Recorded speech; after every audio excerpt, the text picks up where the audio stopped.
Introductory Note of the Amazons, read by Mullane. Introductory Note of the Amazons, an original farcical romance by Arthur W. Pinero. Although The Amazons was presented to the public a couple of months earlier than the second Mrs. Tanqueray, it was actually a later work. Indeed, Pinero may be said to have written this merry and fantastic little play by way of relaxation after the more serious mental effort involved in the composition of the famous drama which told the tragic story of Paula Tanqueray. Curiously enough, this delightful farcical romance, in the writing of which Mr. Pinero was apparently prompted by no more weighty motive than the indulgence of his own playful fancy, for all the amusement it was worth, stands in order of composition immediately between the second Mrs. Tanqueray and the notorious Mrs. Ebbsmith. It may thus be regarded as a remarkable evidence of its author's versatility. Here he attempted no criticism of life, he sought to solve no problem of morality, sociology, or psychology. He merely permitted himself to dally with the mannish woman idea in the lightest, gentlest spirit of satire, and in a most whimsical mood of romance. In the tangle of Overcote Park we seem to hear distant laughing echoes from the Forest of Arden, and in Lady Noeline Belturbet and Barrington Viscount Litterly we fancy we recognize the descendants of Rosalind and Orlando. Mr. Arthur Chudleigh produced The Amazons at the Court Theatre on Tuesday, March 7th, 1893, when its reception at the hands of the public was very cordial. The Amazons ran at the Court Theatre until July 8th, by which date 111 performances had been given, a record which spells success, although it does not equal the figures of Mr. Pinero's robuster and less fantastic farces, such as The Magistrate, The Schoolmistress, and Dandy Dick. A successful tour of the provinces was made under the auspices of Mr. Fred G. Latham and the late T. W. Robertson, while at the Antipodes considerable prosperity has attended the merry little play, Messrs. Brough and Boucicault having been its Australian sponsors. The greatest success, however, yet achieved by The Amazons has been in America.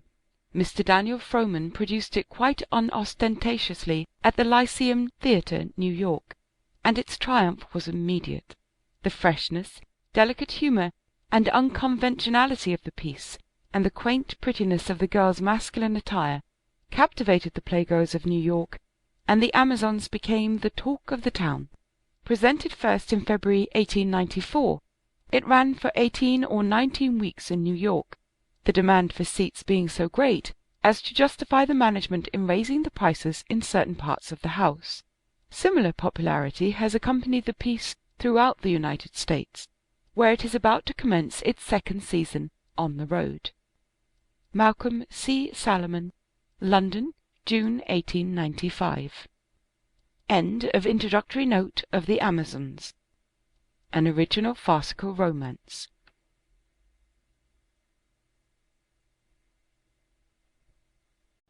The first act of The Amazons, a farcical romance by Arthur W. Pinero. The scene represents a thickly wooded, overgrown corner of Overcote Park.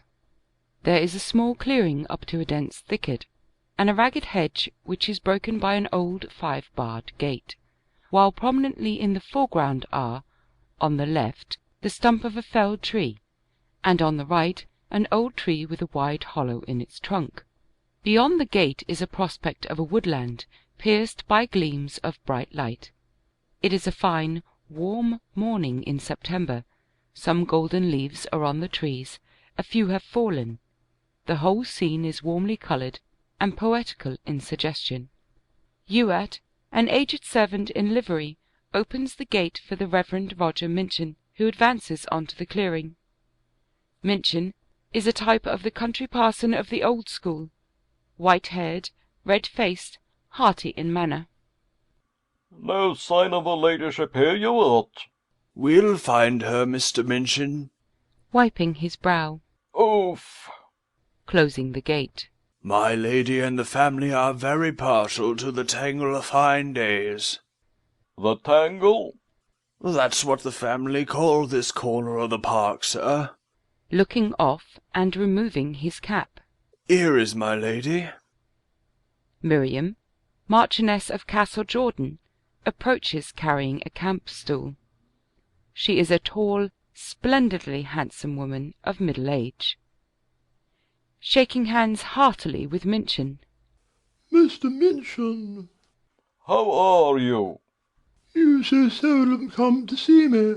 Shall we walk back to the hall? If you don't mind. Get your wind? Certainly. Hewitt, has Shooter gone to the station to meet Lord Noel? I believe so, my lady. Youat goes away through the gateway. Well, I see what you're thinking about. Lord Noel? That's Lady Noeline? From your point of view, yes. Oh dear, oh dear. Noel has been staying with the Mrs. Vipont in town for some weeks. The Viponts have been kept in London, you know, by the late session. I've missed Noel sadly.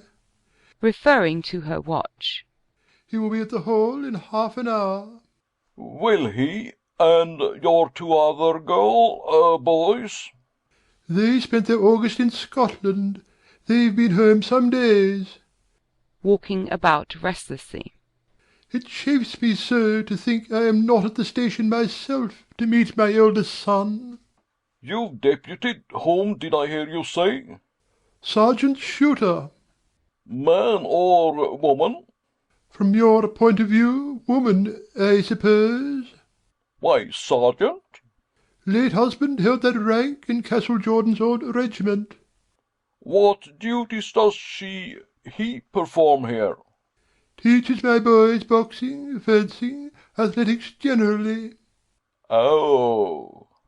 A splendid fellow. At the same time, I should dearly like to have gone to Scrumley Station to meet Noel. You're detained here, I gather? Detained? I don't venture beyond the park nowadays more than I can help. You know why, surely. Well... You know what they call me outside at Great Overcoat, and Little Overcoat, and at Scrumley. Ah, even in London. Yes, yes. The eccentric Lady Castlejordan. The eccentric. My dear Lady Castlejordan, the truth is that I've presumed to call on you this morning in the hope that I may be permitted to modestly reason with you on this very subject. Again? Once more. Sit down. They sit, she on the camp-stool, he on the stump of a tree. To begin with, it would be disingenuous to conceal from you that I do constantly hear very severe strictures passed upon your line of conduct. You've heard of them for the last 10 years, ever since my husband died. But these strictures are more severe now than ever, and with some justice. When your children were children, there was small harm in your playfully regarding them as boys, and allowing them to romp and riot. But to-day, here are 3 young women. No. 3 strapping young women. No. I will repeat, I do repeat, 3 bouncing young women. Well, in detail, I admit my children are perhaps what you describe, but in disposition, in mind, in muscle, they are 3 fine stalwart young fellows. But Great Overcott and Little Overcott and Scrumley, do not look upon them as... Are Great Overcoat and Little Overcoat and Scrumley competent judges of my bitter heart-burnings and disappointments? You knew Jack, my husband? Ah, yes, indeed. What was he? A gentle giant, a grand piece of muscular humanity. In frame, the Vikings must have been of the same pattern. And you remember me as I was 20 years ago? looking at her.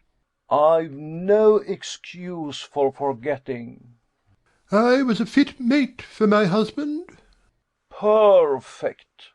Even in Jack's time I never scaled less than 10 stone, and he could lift me as if I were a sawdust doll. Old friend, oh, old friend, what a son my son and Jack's ought to have been.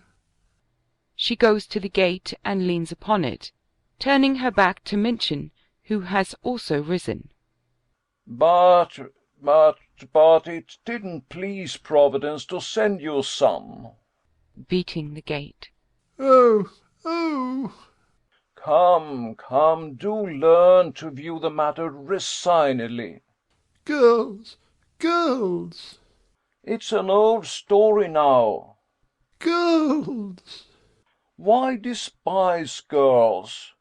Many people like girls. Bless my heart, I like girls. You can recall Nolene's arrival. I was sure she was going to be a boy. So was Jack. I knew it. So did Jack. The child was to be christened Noel, Jack's second name. Yes, I was up at the hall that night, smoking with Castlejordan to keep him quiet. Poor dear, I remember his bending over me afterwards and whispering, "Damn it, Miriam, you've lost a whole season's hunting for nothing." Then the second. Lady Wilhelmina? Yes, Billy came next. Jack wouldn't speak to me for a couple of months after that. The only fallout we ever had. But your third, Lady Thomason? Dearest Tommy, oh, by that time Jack and I had agreed to regard anything that was born to us as a boy, and to treat it accordingly, and for the rest of his life my husband taught our 3 children. There never was another. To ride, fish, shoot, swim, fence, fight, wrestle, throw, run, jump, until they were as hardy as Indians and their muscles burst the sleeves of their jackets. And when Jack went, I continued their old training. Of course I recognise my boy's little deficiencies, but I am making the best of the great disappointment of my life, and well, call me the eccentric Lady Castlejordan. What do I care? She sits wiping her eyes. Ah, well, I've great sympathy, but I really do think that the time has arrived now. Now? Pardon me, but you can't know what you're talking about. Eh?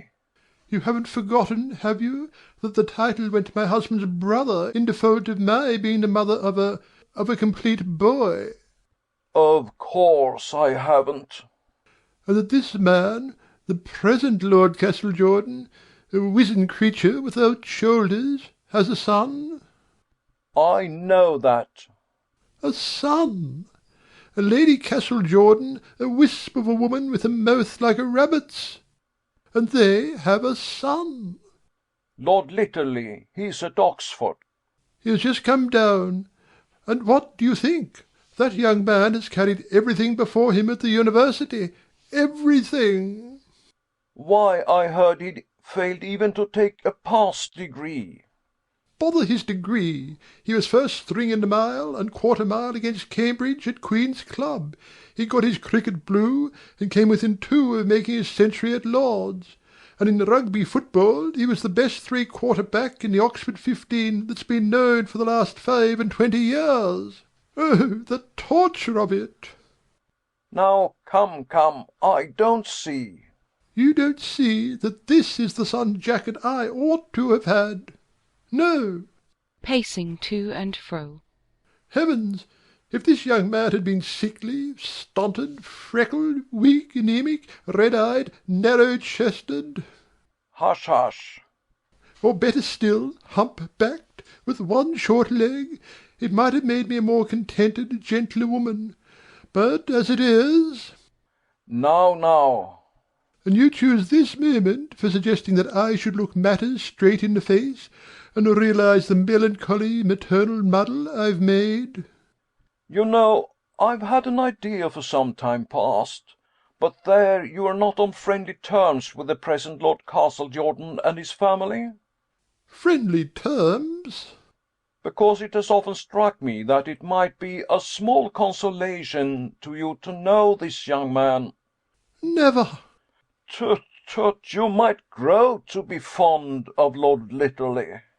Fond of him? Fond of the youth that nature, for whom I have done so much, has taken from me and given to that insignificant little woman? No, never shall one of us exchange a word even with one of them. Never, I say, never. Oh dear, oh dear. Lady Wilhelmina Belturbet enters below the hedge. She is a sweet-looking girl of 19, quite gentle and feminine. Her attire is a compromise between a boy's and a woman's. Her Norfolk jacket reaches almost to her knees, and her lower limbs are encased in stout leather gaiters. She carries a fishing rod in its case, and across her shoulders an ordinary wicker fishing basket. Why, it's Mr. Minchin. Oh, mother dear, Mr. Minchin. Shaking hands with him warmly. And how are you? Hey, any sport? Slipping her basket from her shoulders. I'm on my way down. There's a little too much wind, I fancy. I've turned into the shelter here to tie a fly. Opening the basket. Let me help you. What is Tommy doing this morning? Giving the grey mare a lesson over the hurdles. Dangerous work. Please don't put such ideas into my boys' heads. Walking away. Minchin and Wilhelmina sit side by side on the stump of the tree, he with her tackle-box in his hand. Putting on his spectacles. Now then, what are your flies? Red Septembers and mottled spinners. Ah, you're a knowing one. He ties the fly. Have you and mother been talking? What do you think we have been doing? Playing leapfrog? I mean talking about us boys. Pliers. Handing the pliers. I guess you have, Mr. Minchin, dear. Mother isn't worried about us, is she? Me particularly. I can answer that. No, she isn't. I am. Silk. Giving the silk to him. I'm glad she's not worried, because do you know, I'm afraid I'm going to be a great sorrow to her. You. I've a foreboding I shall turn out badly. In what way? Oh, I'm getting worse every day, Mr. Minchin. I'm becoming so very effeminate. He looks at her for a moment. Ho, ho. Hush, hush. Scissors, go on. It's nice to talk to you. Shall I tell you something rather funny about Tommy and myself? Do if you ought to. I don't think I ought to. Well, then, my dear, if you are at all uncertain about it, perhaps it would be better. Yes, you're right. Perhaps it would be better that you should tell me. Oh, well, you know, Tommy and I have been staying up at Drumdurrus with little Lady Drum. Have you? There was a very large house party, men and women. He glances involuntarily at her gaiters. Oh, we always visit in our skirts, of course. Yes. Well, you'll never guess. Tommy had an offer of marriage. Ho, ho! Hush, you'll fall off. That tomboy, too? Now, if such a thing had happened to you, Mr. Minchin! Eh? It did happen to me also. Looking round, Lady Castlejordan reappears. Mother! I'm in the way, I expect. No. My fly, please, thank you. She takes the fly from him. The hook runs into his finger. Yeah. You're hooked. Extracting the hook. I am sorry. She gathers her tackle together and goes to the gate. I heard your laugh a long way off. What amuses you? Got a hook in my finger. How good-humoured you are. Here's Tommy. Tom, hello. The call is returned, and Lady Thomasin Belturbet, a bright, rosy, rather rough-mannered girl of 18, appears and leaps the gate. She is in man's riding dress, smartly and perfectly turned out from cap to boots. Mr. Minton has called to see us. Good man, how are you? Shaking hands heartily with Minchin. Missed you at breakfast, mater. Kissing Lady Castlejordan. Mr. Minchin, how's the old horse? Ah, Shaking his head. I thought he went rather gingerly on that near 4 of his when you rode over in the summer. Look here, you come and have a spin with me round the park one morning. We'll give you a mount. What do you say? Looking her up and down. my young friend, I'm afraid I could not ride with you while you are in such an attire as I now see you in. Mr. Minchin, Tommy, talk to your brother. Thomasin joins Wilhelmina, and they talk together. Advancing to Lady Castlejordan. Lady Castlejordan, I must say it. I am a little shocked. I don't understand you. Pardon me, is that a proper dress for a young woman to scamper about in? It is all a question of environment. The poor African in her solitary row of beads is as discreet as the best dressed woman in town. I will not have my boy's unconsciousness disturbed. I ought to tell you this. I hear that the Overcott and Scrumley people spend the afternoons of their early closing Wednesdays in hanging about the skirts of your park. Vulgar curiosity. There, I wonder your park has skirts. I have built 5 lodges round Overcote Park, expressly to protect us from intruders, with the exception of one privileged old friend, yourself. No one enters the park but on my fortnightly Thursdays. Glancing over his shoulder. And then? Then my boys disguise themselves in petticoats. I think I may boast that no boys have sweeter frocks than my boy. Wilhelmina and Thomasin stroll away. Seeing that he is alone with Lady Castlejordan. One word more, Lady Castlejordan. Assuming just for the sake of argument that your boys are girls, may I ask you what you'd do if they should ever be asked in marriage? Oh, my dear Mr. Minchin. Aha! Do you know you've chanced on a supposition that has been a reality? While Willie and Tommy, Wilhelmina and Thomasin, were staying at Drumdarras Castle, 2 men fell in love with them. And in the name of common sense, why not? Men, I call them, insects. Merciful powers, one was a Frenchman. Well? A creature who has doubtless shot a fox. The other? Little Lord Tweenways. Tweenways? A fine race, the Fitzbrays. Fine? Why, Godefroy de Fitzbray was one of Richard's knights in the Crusade. No Fitzbray has ever stood higher than 5 feet 5 in his boots. They're a shrivelled, puny line. The present Lord Tweenways inherits the accumulated ailments of all his ancestors, and he presumes... Thomasin and Wilhelmina reappear. Shh! Mr. Minchin, walk up to the hall with me. We shall be just in time to greet Lord Noel. I'll tell you about this business as we stroll along. Minchin opens the gate. My dear boys, don't come with us. It's so long since I've seen Mr. Minchin. Very well, mother dear. All right, mater. As she and Minchin walk away. Isn't that Scrumley church chime? We shall be late. Minchin and Lady Castlejordan disappear. Thomasin sits on the tree stump. So you think that, do you, Billy? Sure of it. But why should the parson concern himself about us? He thinks we're girls, you know, Tommy dear. Well, we ain't, my dear William, so he's out of it. Approaching Thomasin and kneeling beside her.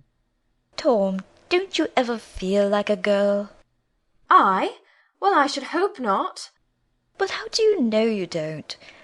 I'm sometimes afraid I do. That's 'cause you had measles too late in life and got your blood thin. You're a manly young chap enough, considerin'. Am I? Of course, you're not to be compared with old Noel. He is the pick of our basket. Yes, he's very nice. Nice? What silly words you use! Why, he's the best all-round sportsman our side of the county. Even I own that. Nice. And he's a fellow that reads books, too. I never could open a book. Nice. Well, he's just my notion of what a young Englishman ought to be. Hello, what's that in the hollow of that tree? Quickly going across to the tree. Oh, can you see it? See it? It must have slipped down. It's my guitar. Drawing a guitar case from the hollow of the tree. What the deuce? Mother heard me playing in my room and stopped me. She says it's girlish. Rubbish. The troubadours always played guitars. Oh, I say, ain't I well informed? Taking the guitar from its case. So I hid it here, thinking I'd creep down to the tangle sometimes and sing to myself. Hard lines. Won't the mater let you play anything? Tuning the guitar. She's promised to give me a cornet. Good business. Tune up, William. Anything pretty. Bar love rot, you know. Ah, it's so damp. As Wilhelmina is about to sing, Thomasin raises herself suddenly. Look out, who's coming? Wilhelmina hastily conceals the guitar and case below the tree. Lady Noeline Belturbet and Shooter are seen going towards the gate. Noeline is a handsome, imperious girl of 20. She wears the ordinary travelling costume of a young lady. Shooter is a good-looking woman of about 30, suggesting by her manner and dress an association with the army. Noeline has a set, serious look upon her face. Shooter carries a travelling bag. Noel! Jumping up. Noel! Boys! Wilhelmina and Thomasin grip Noeline's hands in manly fashion. How are you? How are you? How are you? How's the mother? She was here just now with Mr. Minchin. They've gone up to the hall to meet you, I expect. I got out of the carriage at the East Lodge for the sake of a walk across the park. Sergeant? Yes, my lord. Go on ahead. Tell my mother where I am. Don't stare at me like that, please. All right, my lord. She goes off through the gate. What is the sergeant staring at? Looking into Noeline's face. Oh! Looking at Noeline. By Jove, you don't look very fit. Nonsense. Glad to get back? Putting her hands on their shoulders. Glad? Rather.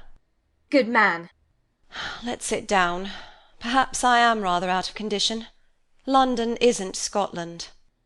Thomasin hands Noeline a cigarette case, from which she takes a cigarette, passing on the case to Wilhelmina. Taking a cigarette. Thanks. They light their cigarettes. You'll find these something good. I'm giving a new firm a leg up. Boys, I had your letters. So you got into a little difficulty at Drumdorris? Tween ways. Proposed, didn't he? I should think he did. Nuisance, eh? Horrid bore. Enough to turn any fellow against his holidays. What about you, Willie? Turning away slightly. A friend of Lord Tweenway's. Andre de Greville. You know, the usual thing. Plenty of moustache and vivacity. Proposed? Oh, yes. Strutting about. They behaved decently, I will say. They did go to Lady Drumdorris first, and Egidia in a great commotion wrote off to the mater. Sitting on the tree stump beside Noeline. But they couldn't wait for Mother's reply. Caddish. Perhaps Monsieur de Grival is ignorant of our customs. Tweenways isn't. Putting her arm round Noeline's waist. You're vexed. It wasn't our fault. Kissing Noeline furtively. You know, Tommy looked rather pretty up north. Looking into Wilhelmina's face. I dare say. Noeline kisses Wilhelmina. Taking Noeline's hand. Looking at Noeline's hand suddenly. Ah! Oh, where's your ring? Snatching her hand away and concealing it. What? Your ring, the Belturbet ring. It's in my case. Noeline, you know Mother believes it never leaves your finger. Thomasin takes up the guitar and sounds the strings. What's that? My guitar. Sing to me, Willie. The train always upsets my nerves. Then we'll all walk home together. Wilhelmina takes the guitar and, leaning against the hollow tree, sings a pretty melody. Thomasin sits on the gate. Noeline remains on the tree stump. As the song nears its close, she sinks to the ground, and, leaning her head on the stump, utters hysterical sounds. Oh, oh, oh, oh dear, oh dear. Wilhelmina, dropping her guitar, runs with Thomasin to Noeline. Raising her. Here, hold up, old man. Noel, dear Noel. Oh, boys, boys, boys, I'm so upset. What's amiss? Do tell us. Wait a second, I will tell you. I must tell somebody. She walks up and down, composing herself. The others stand together and look on wonderingly. To Wilhelmina. Eh? To Thomasin. I can't think. I'm all right. I say, you fellows, I got into a bit of a mess the night before last. A scrape, a bother. Did you? Oh! How? You know Mrs. Vipont and her husband went down into Surrey to a political meeting he was to speak at, and as they couldn't catch the last train home, they slept at Sir Henry Carholt's at Chilmere. I didn't go, for 2 reasons. Never-ending politics bore me. And then I wanted to profit by their absence to see London. See London? Why, you have been seeing London for the last 5 weeks. Oh, yes, in my petticoats, shopping with Florence in the morning, the Forlorn Park in the afternoon, her Cockney exhibition in the evening. I wanted to view London from the same standpoint from which we've been brought up to see things here at Overcote. Good man. Yes, that's it. I felt that if I could only parade the streets as a man, at the hour when all the namby-pamby women of our class are being escorted here or there, lifted in and out of carriages, wrapped about in soft cloaks, half smothered by polite attentions, if only I could do this, I should indeed be a man. I wanted to swagger along unnoticed, to fling away my half-burnt cigarette, to see it caught up still sparkling by a ragged urchin, to throw a coin to a crossing sweeper, to be shoved and elbowed by a noisy crowd. Even to be sworn at. Boys, I felt that if I could only do this, I should be less like a girl than ever. Oh, why wasn't I with you? And did you do it? Yes, I did it. Sitting on the camp stool. I did it. Oh-ho-ho! Sitting. You hadn't your dress clothes in town with you, Noel. Kneeling beside Noel. No, but I was obliged to make a confidant of Dawkins, the woman who valeted me in Chesham Street, and she and I raked out a dress suit of Bobby Vipont's. Bobby's in Switzerland, you know. He's 17 and just my height, but everything I borrowed of him, except his white necktie, was a beastly fit. However, I was well hidden by his Inverness cape, so it didn't matter a row of pins. Then I crammed my hair under a wig that had been left over from Lucy Vipont's birthday theatricals, and then Dawkins let me out. What did you do? Where did you go to? Stamping her feet. I did the West End. I didn't like it. I didn't care for anything I saw. I was tired. I was returning home. Then I got into this mess. Oh, dear. I saw a man about to hit a girl. He'd got his arm back, his fist against his shoulder. He meant it. So did I. Boys, you know what I can do. Well, before you could have said jinx, I'd slipped my big ring into Bobby Vipont's trouser pocket, and I'd landed the monster. Putting her fist under Wilhelmina's chin. Just here, Willie dear. Thomasin jumps up excitedly. Noel! I've often knocked out Sergeant Shooter in the same way, but always with gloves on. Rubbing her hand with aversion. Oh, you don't know what it's like to get home on a strange man's chin without the gloves on. Did he go down? Down? Nodding and staring at the ground in agitation. I see him there constantly. I tumble over him in my sleep. Going to Thomasin. Oh, Tommy, Tommy! Go on, don't stop. There was a crowd. Men and women grew out of the pavement. Brutes! No, they were friendly. They called me Governor. Let him have it again, Governor, one person advised. An awful unanimous desire seemed to possess them all to mind what they called my togs. My hat, Bobby Vipont's hat, went in a twinkling. Then terrible hands, hundreds of hands, I fancied, of all shapes and sizes, were laid on my cape. I wrenched myself free and broke away, hitting about like a woman then, right and left. And I ran till I fainted. You fainted? You? Why, don't men faint sometimes? What became of you?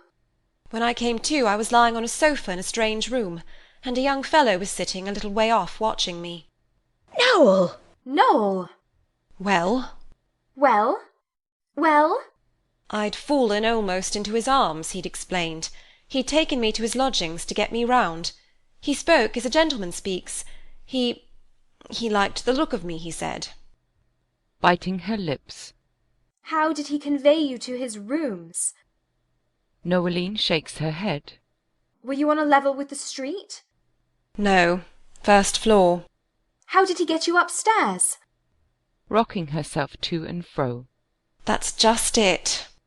Frowning. Think he guessed you weren't the usual sort of young man? I don't know what to think. Wilhelmina bursts into tears. By Jove, this isn't a very nice accident to befall a young lady. Hitting her boots with her crop, angrily. Tom! Looking up. Yes, you were sent to town as a young lady. A fellow's sister, too. Well, well, well? He lent me a cap, expecting me, I suppose, to ask his name, but I snatched the cap from him and bolted down his stairs into the street. The dawn was just breaking when I found a cab. Dawkins put me to bed in a rage. When I got up, I burnt the cap and gave Dawkins £2 and a cigarette-holder. Wringing her hands. Oh! Oh! Wilhelmina sobs. You shut up, William. After all, beyond the indignity and the humiliation of the thing, you're none the worse for the little outing. Holding out her hand. My ring! The Belturbet ring! Eh? The big ring that has never left a Belturbet's hand for so many hundreds of years. Not gone? It must have fallen out of the pocket of Bobby Vipont's silly trousers. Jupiter! The mater's angry only about once a year. This'll be it. Look out, here they are. Wilhelmina hastily conceals the guitar and its case in the hollow of the tree. Noeline draws on her gloves. Lady Castlejordan, Minchin, and Shooter come through the gate. My dear boy. Embracing Noeline. Looking into Noeline's face uneasily. Ah, London has taken all that fine bronze tint out of your face. There's Mr. Minchin. Shooter! Shooter advances, taking a letter from her pocket. Mrs. Vipont asked me to give you that, mother. She hands Lady Castlejordan the note, and joins Minchin, Wilhelmina, and Thomasin. To Shooter while opening the note. Sergeant? Yes, my lady? Certainly, I do notice it. Lord Noel looks terribly flabby. I shall see what he does with the barbells tonight in the gymnasium. Reading the note to herself. Oh, dear Miriam, please come to town at once to hear a statement from Clara Dawkins, my maid. Say nothing yet to Noeline, as we may find the woman untruthful. Yours affectionately, Florence Vipont. Mercy, what has occurred? Mr. Minchin. Minchin approaches and Shooter retires. The girls gather together. Old friend, will you take me to London this morning? I? I must be protected from annoyance at Great Overcoat and Scrumley. If you won't... But I will. Oh, thank you. Not a word. She goes hurriedly away through the gate. Lady Castlejordan?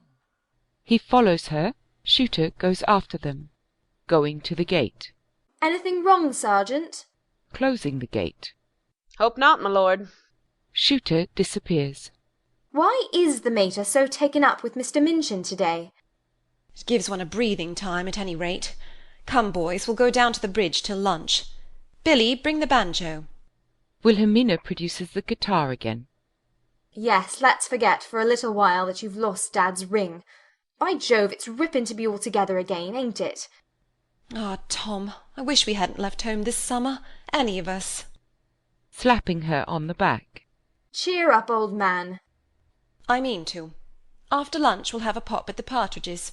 Confound London. Hateful London. Noeline and Thomasin go off below the hedge, running after them with the guitar. Wait for me, you fellows, wait for me.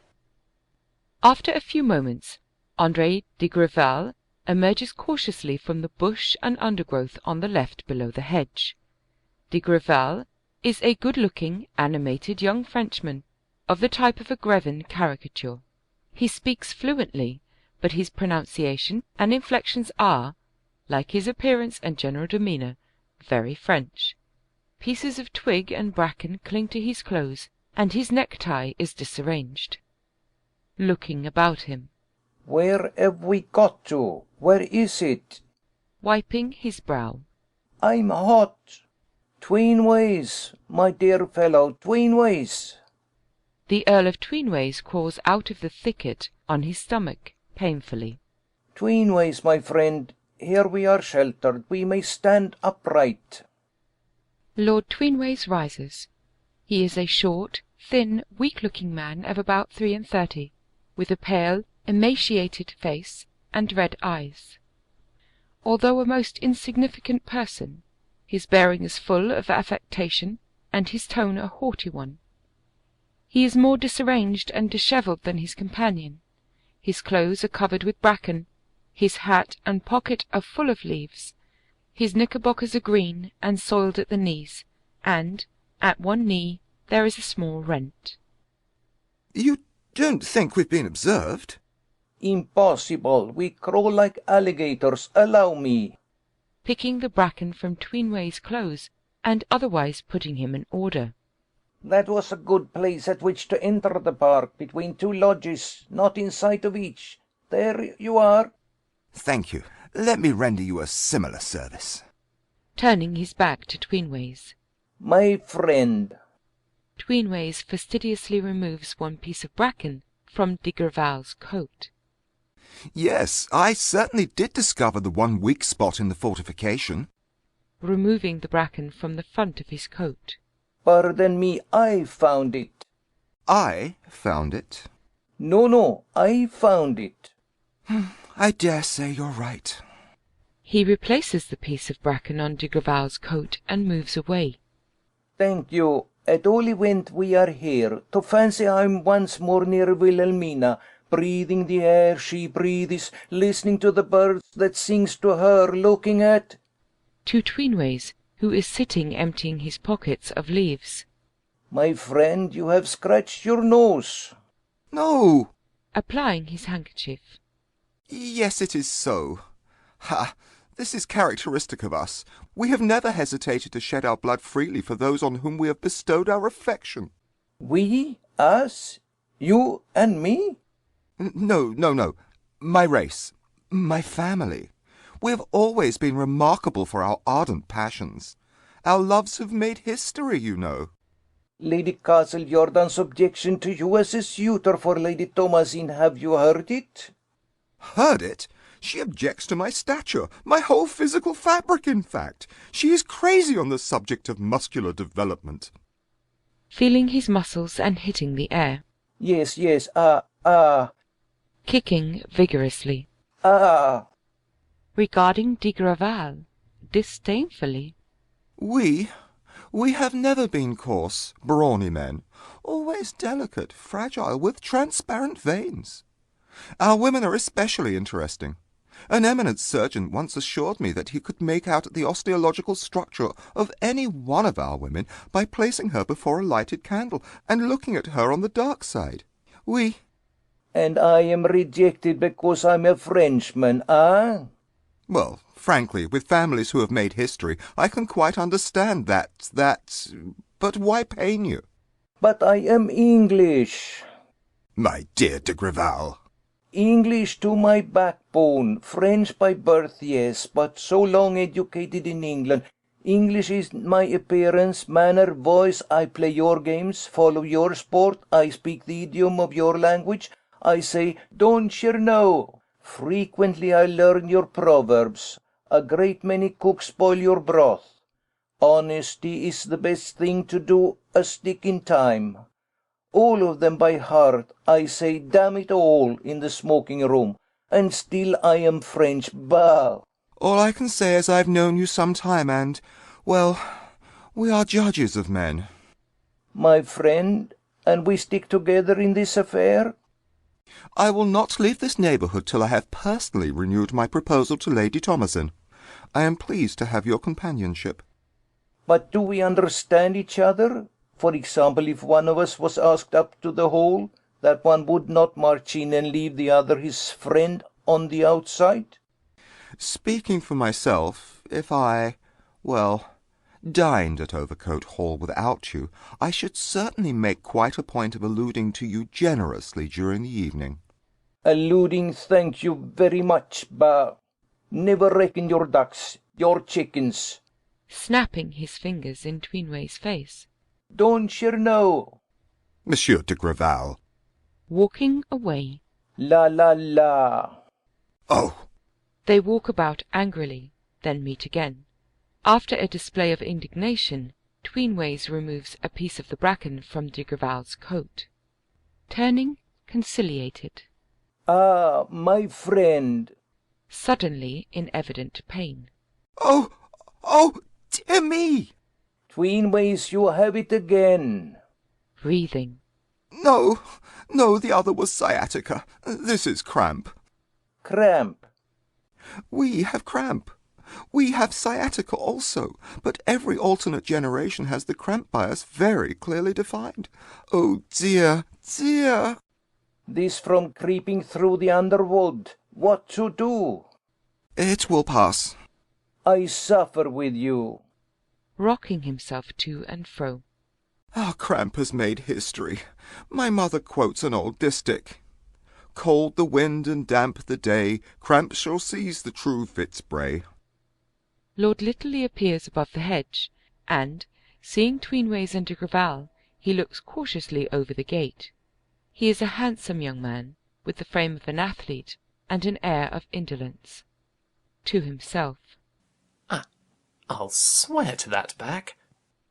Aloud. I say! Turning. Eh? Going to the gate. My dear Barrington. Opening the gate. Andre! They shake hands. Tweenways groans. Oh. To de Grival. Who's your pal? Looking round. How do you do, Litterly? Why, Tweeny! What are you making that noise for? The cramps.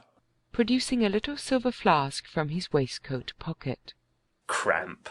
Take a pull. Tweenways drinks. Why, we three haven't met since Lady Twombly's jolly dance that hot night in July. I say, what's this place? Overcote Park. No. Then it's my aunt's place. Certainly it is.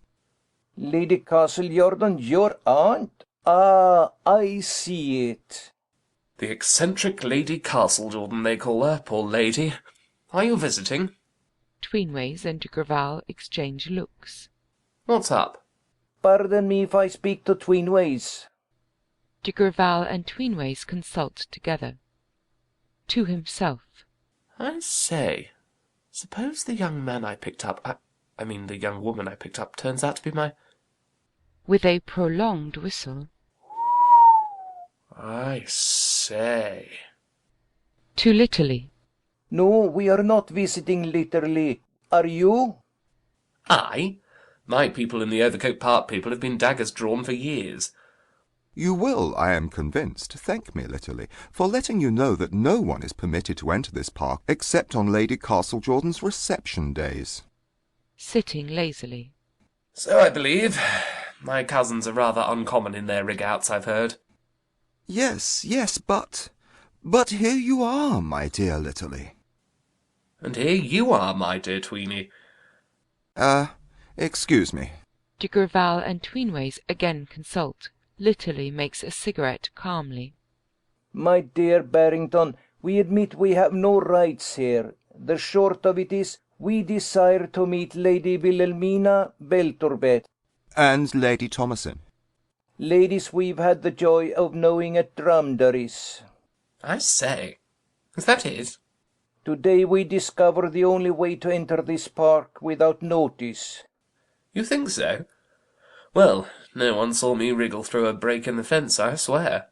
Ah, we came through the fence also. My dear aunt ought to have the park palings looked to. Pointing to the left. Over there. Pointing to the right. Over there. Pish! Pardon me. Tweenways and de Grival again consult. Litterly chuckles. My dear Litterly, it is our deliberate intention to conceal ourselves in Overcoat Park until we encounter these ladies. I need hardly tell you that any assistance you can render us, in the shape of leaving us to ourselves, we shall esteem highly. Sitting on the grass, leaning lazily against the tree stump. I say, I was about to make a similar suggestion to you, old chap. I'm going to hang about here, too. May I ask? Why not? I'm a little interested in a lady I've just seen entering the park. I've followed her from town, in point of fact, in the hope of getting a few words with her on quiet. So, you see, Tweeny, you can't have the field quite to yourself. Tweenways and de Grival consult together with great animation. I resent this. I resent it. Damn it all. We don't brook obstacles. A great many cooks, damn it all. If this had occurred a few centuries ago, we should have simply slain the fellow. After further muttered conversation, they returned to Litterly. My dear Barrington, it seems to us that as we are all trespassers here, and as our interests run on somewhat parallel lines, the best course we can adopt is to stick together. Pals? I say, just as you like. Don't put yourselves out. Good, this is good. Union is strength, don't you know? From the distance there comes the sound of the girls' voices, singing to the accompaniment of the guitar, and gradually drawing near. Hark! Hark! It's coming here. We better get out of sight. Certainly. To Litterly. Barrington, you will be looked at. De Grival goes off quickly. Litterly! Litterly! Preparing to rise. All right, old chap, I'm moving along. Upon my word, Lord Litterly. Going down upon his hands and knees and crawling into the thicket, scowling at Litterly. Fool! Fool! He disappears, rising slowly and listening. Girls' voices? Girls? He walks off after de Grival. Then Noeline, Wilhelmina, and Thomasin come along singing. Near the gate, speaking to Wilhelmina. Look out, Billy, here's the sergeant. They cease singing. Wilhelmina hurriedly returns the guitar to its hiding place. Thomasin stands shielding Wilhelmina as Shooter approaches. From the other side of the gate. My lady would like to see you up at the hall directly. She wants to say goodbye. Goodbye? Goodbye. Goodbye. Milady's just off to town. To town? What for? Going to London. Mother has been sent for by the lawyers, perhaps. She's going to see the dentist, very likely. Hairdresser, I think. Mater's hair is coming out in sackfuls. Dressmaker, I believe. Or bootmaker. Mater hasn't got a decent shoe to her back. I mean... Don't stand here guessing. Come on, boys. Shooter opens the gate. Thomasin shoulders the camp-stool. Wilhelmina picks up her rod and basket. The three girls disappear, and Shooter follows. Then de Grival returns excitedly. To his companions. St! St! Tweenways crawls from out the thicket. Litterly re-enters leisurely. Wilhelmina, I have seen Wilhelmina. Hush! Thomasin! I have heard Thomasin! To himself. My cousin? The boy I picked up, well, the girl I picked up. My cousin! To Tweenways. Did you hear? Lady Castlejordan goes to London. Do you understand that? Dash it! Do you think I'm obtuse? What fortune! The mother goes. We see them, talk with them, walk with them. La la la, love laughs at blacksmiths, don't you know? He dances about fantastically. Litterly sits thoughtfully. The girls are heard singing again, their voices gradually becoming more distant. Rushing to the gate. Again! Litterly rises on hearing the singing, and, running to the gate, climbs onto the middle bar and looks off. You'll be seen by the maid! Going down on his hands and knees and crawling to the gate. Fool! Fool! He puts his head under the lower bar to watch the girls. The girls are still singing in the distance. End of the first act.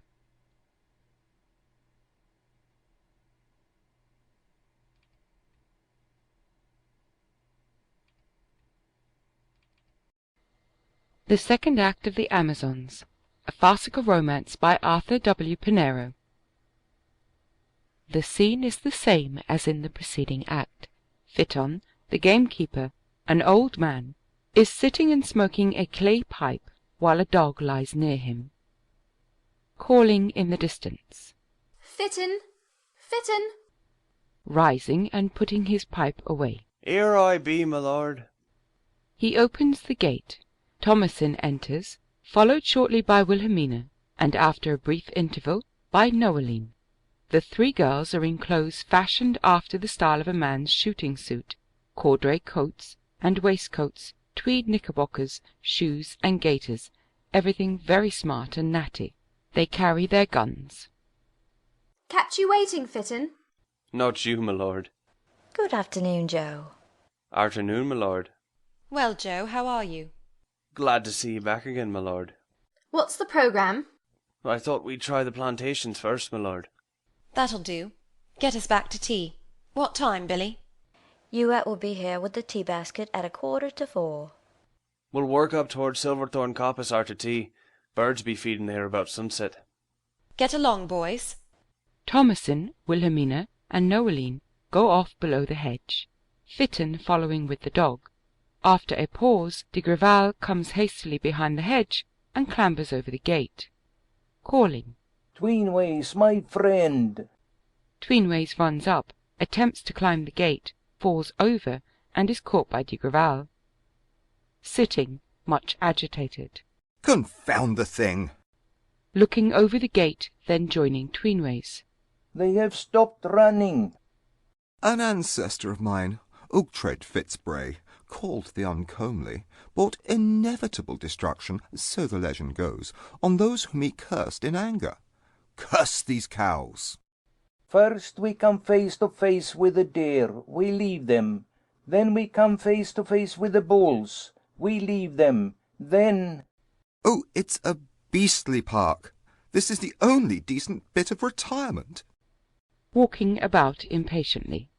But here we do not meet the ladies. Here we shall never meet the ladies. Pardon me, if the ladies are out, they must come here to get away from the cows. One thing we may congratulate ourselves. We have lost Barrington. Ah, yes, we're rid of Litterly. Pacing up and down angrily. We soon tired him out. I am glad. 2 are company. 3 is too much. Don't you know? His society has already become intolerable to me. The boundless self-sufficiency of the man. Once, when he trod on my foot, I was within an ace of cursing him. I doubt his breeding, too. The idea of his tracking a pretty face from town in this way, the circumstance of his turning out to be the lady's cousin, doesn't excuse him. I believe he simply met her in a shop and followed her about like a snobby cad. It's an accursed impropriety. Heavens, is chivalry extinct? What, eh? With a little groan. Tweenways, my friend, I am hungry. Hungry? I feel like a disused vault. Bah, it is an hour past my lunch. You forget, you did breakfast. I didn't. I may tell you, we never breakfast. Turning away. We. If we miss our midday meal, we have acute sinking of the stomach. My aunt quotes a quaint old quatrain. In the battle let the strongest, who the bold Fitzbrays would scatter, seek out those who've been the longest, parted from their cup and platter. We... My friend, I'm tired of your we. Monsieur de Grival. La. Leave the park. Leave the park. Facing Tweenways excitedly. Possession is 9 points of your law. You forget yourself. First come, first serve. Contemptuously waving his hand under Tweenway's nose. Don't you know? Ah! They separate and walk about. Then they stand apart, eyeing each other furtively. Advancing to Tweenways hesitatingly. Pardon me. To himself, struggling inwardly. Can I? Tweenways at length offers de Grival 2 fingers. Dubiously. My friend? Litterly strolls along below the hedge, smoking. Tweenways and de Grival exchange looks of disgust. Sitting. Seen anybody? Not we. What have you been doing, my dear Barrington? Having a bit of lunch. Advancing eagerly. Where? Pointing over his shoulder. Found a most delightful rural inn close by. The Chequers at Little Overcote. I say, if you two would like to patronise it, I'll watch here for the ladies willingly. Accept my thanks, but I prefer not to quit my post. We never. Nor I too. I will not leave the park till I have seen Wilhelmina.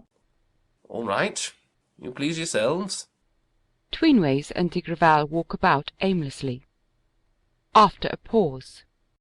What did they give you to eat? Grilled bacon. Oh! They go off quickly, below the hedge. Tweenways dropping onto his hands and knees and disappearing into the thicket. £10 to a button they follow that path to the left instead of crossing the brook. I say, keep to the right, you fellows! He goes after de Grival. Directly he has disappeared, Noeline enters, below the hedge, leaning on Thomason's arm. How did you manage to come such a cropper? Put my foot in a rabbit hole. What's your ankle like now? Better. But my wrist, I can't hold my gun. She sits on the tree stump, placing her gun against the tree. Poor old man. Holding her wrist. Don't mind me. Go after Billy and Fitton. Shan't. I'll pick you up in a few minutes. Moving her hand. It's easier already. There is a sound of a shot in the distance. That's Billy's gun. To herself. Oh, the sneak! Thomason runs off unnoticed by Noeline. Litterly reappears. Seeing Noeline, and speaking to himself. My boy, my girl, my cousin!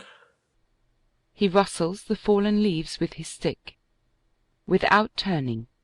Oh, do go. I promise to join you in 5 minutes. Approaching her. Eh? Rising with a gasp and facing him. Sir! You weren't speaking to me.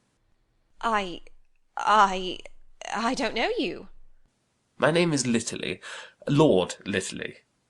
Staring at him wildly. You? Lord Litterly? You must be one of the ladies Belturbet. Lady... Noeline. I say, we're related. Nodding, still unable to remove her eyes from him. Yes. There's no love lost between your branch of the family and mine. I suppose we don't shake hands. Certainly not. No, I thought I'd raise the point. Pulling herself together. I am sorry to have to tell you, you were trespassing here. Yes, I suppose I am. Strolling up to the gate. I say, pretty park. Pardon me, my bootlace. He puts his foot on the bar of the gate and ties his bootlace. to herself clenching her hands. How can he have found out I am the young fellow he carried home to his lodgings? The cad, to take advantage of it like this. My cousin, too. The cad. Oh! Taking up her gun as if to go, then turning to Litterly haughtily. I don't assume that you are ignorant of the way in which my mother has trained her children. No, don't assume I'm ignorant. Nor do I think it worth while to defend, and to you, the lives we live here. I must say, however, that I can see only one possible disadvantage attached to our mode of existence. Tailor's bills? Going. I mean the necessity for regarding uninvited guests as unmannerly intruders. Lady Noeline, do stay a moment. I fagged down here, thinking I was perhaps going to render somebody a trifling service. A service? Just sit down a minute. Now do. Looking about. Take a... Pointing to the tree stump. Take a stump, do.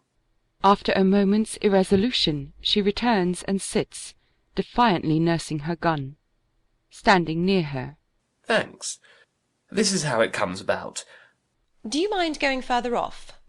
Not a bit. Looking round. Ah, the ottoman. He sits on the gate. During the scene which follows, he watches her closely, but playfully, telling his story with great relish.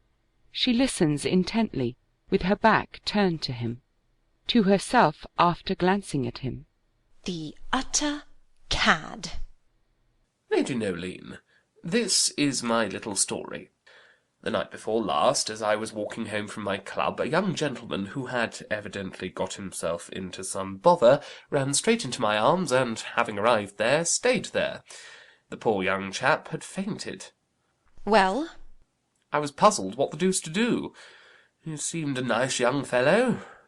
I say, what would you have done? I really don't know. I'll tell you what I did in the end. There was no one about. I couldn't drop him into the mud or hand him over to the police, could I? Oh, no, you couldn't have done that.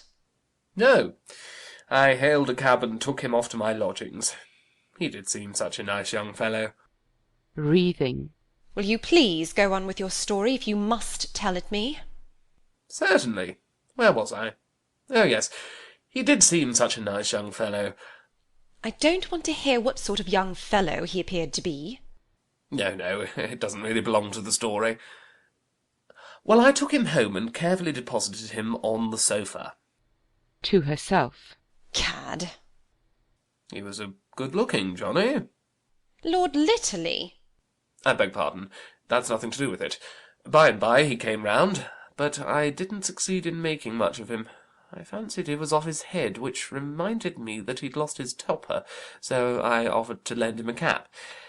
I say, you should have seen the way he grabbed at it. Then he bolted down my stairs and, in point of fact, hooked it. Getting off the gate. Now, this is the story. It was a new cap. He hadn't even said thanks for the loan of it, and that riled me. So down I went after him and followed his cab to a house in Chesham Street. Ha! What do you think of that? I fail to see the smallest necessity for you to have followed this person about. It was a brand new cap. You might have known it would be returned. To herself, recollecting. Oh. Well, I did follow him, and there it is.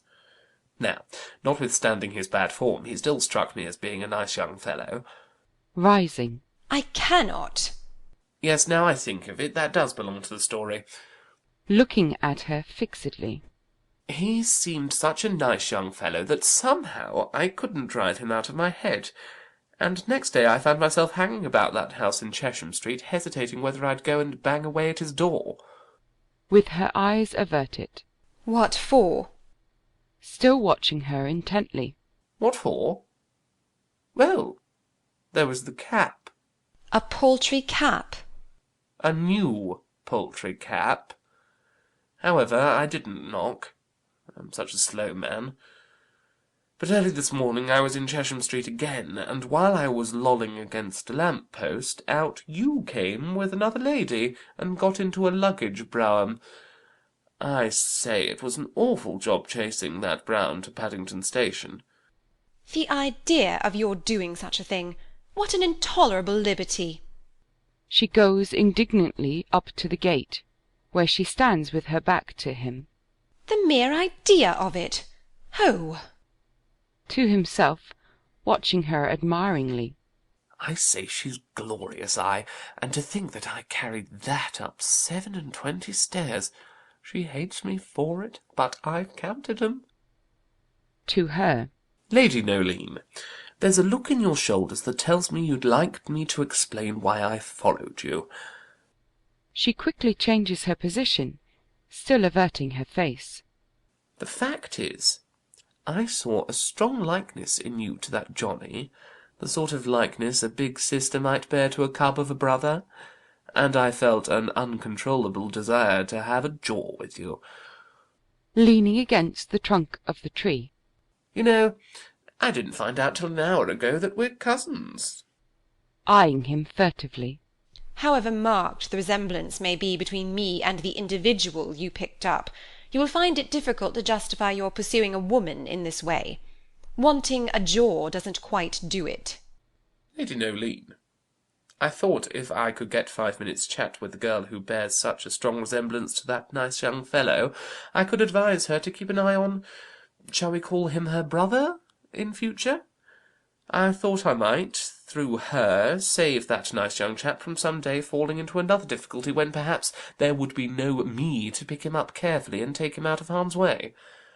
I thought perhaps I might convince him, through her, that the West End of London, the worst end of London, at night-time is not a locality where even a self-respecting cat may trust himself. And this, Lady Noeline, is how I come to trespass in Overcote Park. To herself in a low voice. He's not such a cad. It's positively delicate of him to avoid referring to me point blank. He can't be an out-and-out cad. To Litterly, her tone slightly altered. I understand now the service you wish to render, and I quite appreciate your intentions. There's one other small matter. Taking a ring from his waistcoat pocket. That Johnny left his ring on my hearthrug. Eh? Oh! Examining the ring. Army old thing it seems to be. They stand together for a time not speaking, he handling the ring, amused, she eagerly but irresolutely eyeing it. Then he offers it to her silently, and she slips it hastily into her pocket, putting her gun under her arm. You have taken a great deal of trouble. Pooh. Not worth talking about. Good afternoon. As she is going, she meets Phaeton, and says to him, Oh, you've come back for me, I suppose? Eyeing Litterly and speaking to Noeline. Beg pardon, my lord, for interrupting. Litterly strolls away. Phaeton, this is my cousin, Lord Litterly. A sort of accident has brought him into the park. Accidents will happen, my lord. My mother would be extremely angry if she knew. Joe, I don't think it's necessary to tell her about it. Oh, come on. Detaining her. My lord, it bain't no good going arter t' others. What do you mean? Lord William and Lord Thomas and me worked round from plantations to Hexley Bottom, and just as we was all picking our way across the brook, darn me if we didn't fall over 2 other gentlemen. Joe! Rubbing his head. Odd rabbit it, if we get another shot this arternoon. Why, where are Lord Willie and Lord Tommy? Walking about wi' un, talking to un. Going to Litterly. Do you know anything of this? The keeper says there are 2 men in the park with my brothers, my sisters. Lord Tweenways and André de Grival. Oh. They're with me. I'm with them. We're with each other. Facing him indignantly. You are precisely what I first thought you. She runs off, following her. No, I'm not. Lady Noeline, what is it you thought me? I say! Disappears after her. Calling after them. You won't find 'em there, I tell 'ee. They'll be away by Hexley Bottom. Turning away. Oh, dang it. Boys will be boys, they do say. Lord, seems to me boys will be girls here in Overcote Park. Wilhelmina enters below the hedge, followed by de Grival. To Fitton, Joe, have you seen Lord Noel? pointing off. He's going arter ye, my lord, wi' another gentleman, Lord Latterby or some sich. To de Grival, Lord Litterly is with Noel. partly to herself, Then Noel can't be so very angry with me and Tommy. taking Fitton aside. Fitton, Wilhelmina gives instructions to Fitton. Thomasin enters from above the hedge, followed by Tweenways. Leaning on the gate. Billy, Lord Tweenways and Monsieur de Grieville will take tea with us, of course. Don't forget, extra cups and saucers to come down from the house. I am ordering them now. Stamping her foot. You're making me do everything. Come on, Tweenways. You must see our new Hereford bulls. She goes off. Hesitating at the gate. To himself. She will take me to the cattle. To de Grival. Get away from here as soon as you can. I'm coming back. My friend, you must find some other place to make your love in. I want it. In the distance. Tweenways! Oh, Going, and saying to himself as he looks at de Grival indignantly. insolent, insolent. He follows Thomasin. To Wilhelmina. Don't 'ee be afeard, my lord, I'll make it all right with you at. To himself. You at don't get no more game out of me for his sister in Lunnon if he can't keep his mouth shut. Fitton disappears. Wilhelmina sits on the tree stump, and de Grival comes down and kneels by her side. Monsieur de Grival.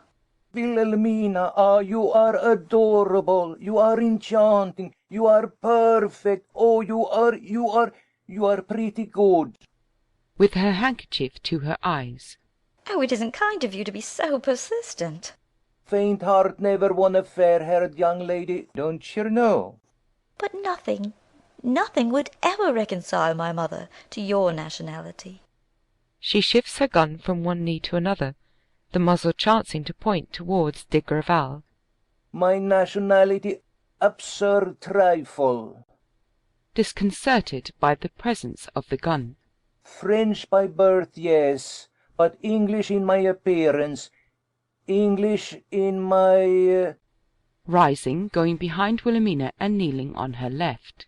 French by birth, yes, but English in my appearance, manner, voice. Do I not play your games, your golf, your cricket? No, not your cricket. Do I not speak your proverbs? Set a thief to catch himself, all of them. Do I not say damn it all in the smoking room? Oh! No, I do not. You don't fully realize the extent of my mother's prejudice. According to her notion, a Frenchman can never be a thorough sportsman. How wrong the notion! For example, let her once see me riding in the paper chase. In the paper chase, 9 out of 10, I am always in at the disease. I assure you that would weigh very lightly with my mother. Inadvertently, she again shifts her gun so that it points at de Grival's face. Oh, please give up hoping, Monsieur de Grival. Again uncomfortable. Give up hoping. Give up. Do you imagine? It is not Rising, he takes the gun from Wilhelmina and places it against the opposite tree. Pardon me, never play with edged guns. Tweenways enters quickly, followed by Thomasin. Tweenways opens the gate to let Thomasin through, then closes it sharply and looks off. Coming down to Wilhelmina. Tweenways has been admiring our Herefords. Knowingly. Has he? Ha ha! I laugh. Eyeing de Grival witheringly. I would much like Monsieur de Grival to examine the Hereford bulls. Ah? Perhaps Lady Wilhelmina? Going up to the gate. With pleasure, Monsieur de Grival. You honour me. Tweenways opens the gate. Wilhelmina passes through. De Grival follows, then returns for the gun, saying to himself, In case prevention is better than being run after. To Tweenways, insultingly in passing him. Don't you know? Falling back. Ah! Wilhelmina goes off, followed by de Grival. Then Tweenways climbs onto the gate, looking after them. Insolent! May they toss him like a common coin! Insolent! He joins Thomason, who is sitting on the stump, lighting a cigarette. Offering him her cigarette case. Smoke? Thank you, no. We Fitzbrays do not smoke. How a man can exist without it puzzles me. We drink. No, what, too much? Alternate generations have the drink bias very clearly defined. Where do you come in?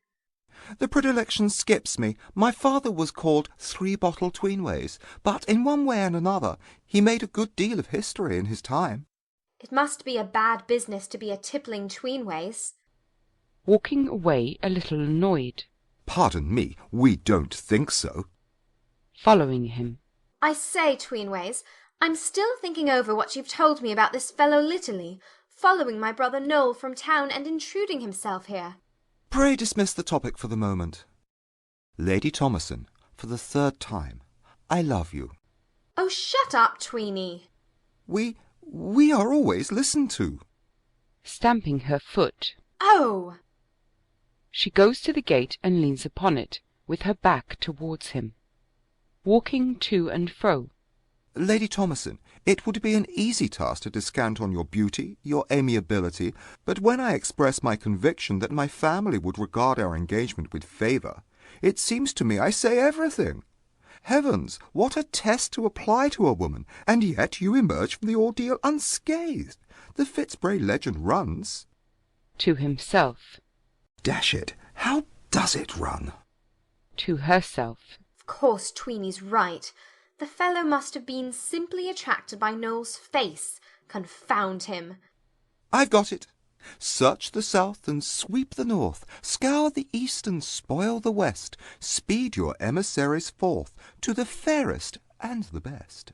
Storm the city's topmost heights, steal about the countryside, when every grace in one unites, you will have found a Fitzbray's bride. To herself. The mate has often told us that those other Belturbots are outsiders. Resuming his march. On the subject of my claims upon your esteem, my own mouth is necessarily closed. But there's a sentence in a letter I received yesterday from my sister, Lady Clondolphy. Searching for a letter. Which, perhaps, you ought to... Finding it. Ah! He produces a letter and a large reading-glass in a case. Eyeing the reading-glass. Hullo, what's that machine? We have no sight to speak of. Reading. One thing, dearest Galfred, I would urge upon you, to guide you in your quest of a woman fitted to figure with you in history's page, and that is the constant reflection that you preserve in your own person all that is noblest and best of the medieval spirit. Advancing to Thomason. Lady Thomason. Look here, old man.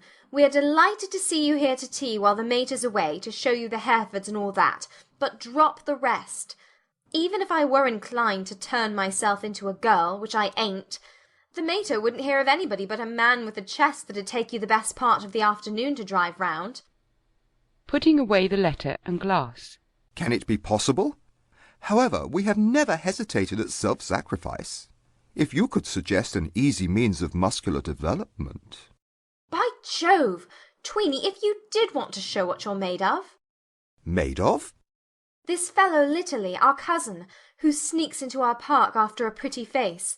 You could do it if you liked. Do what? You know a lot of bad language, naturally. My grandfather was called Round Oath Reginald. His swearing made history. I know some too, only the mater bars that. Well, when you come across Litterly again, you use yours, will you? To Litterly? Certainly. Tell him what we all think of his conduct. I should have little hesitation, in... Good man. Running across to the right. Hello. Eh? Eh?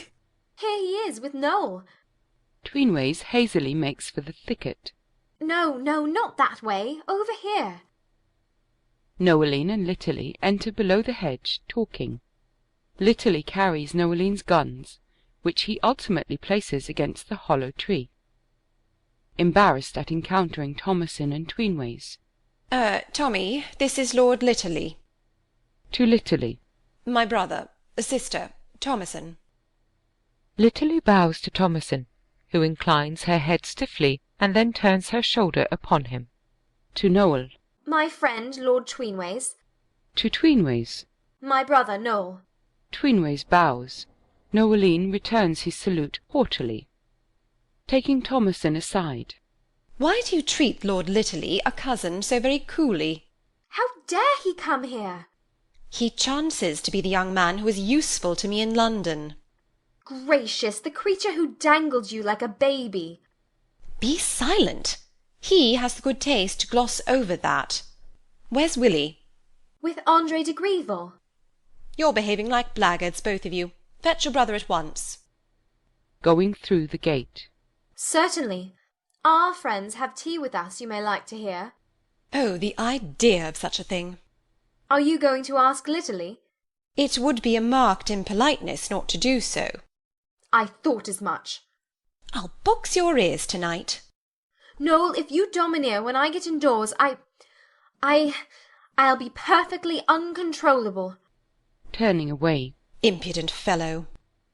Thomasin goes off. Tweenways advances towards Litterly, who is sitting on the root of the tree. Finding he is alone with Litterly. Litterly, have you considered whether it is quite the act of a gentleman to rove about a place where, for family reasons, it is obviously, undesirable, eh? My dear chap, I haven't thought at all about it. Glaring at Tweenways. Have you? No, I haven't. He turns and goes through the gate irresolutely, looking to the right. Herefords. He quickly turns to the left and disappears. Noeline and Litterly approach each other rather constrainedly. Looking at his watch. I say, Lady Noeline, is the 4:45 a decent train? You return by it?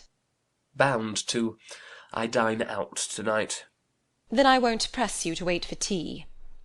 Tea? Tea comes down from the hall directly. Hang the train. It's only a man's dinner. You mustn't disappoint your friends. Good-bye. He grips her hand tightly, and she cries out. Oh! What? Holding her wrist. I have a sprained wrist. Taking her hand again. I say, I am sorry.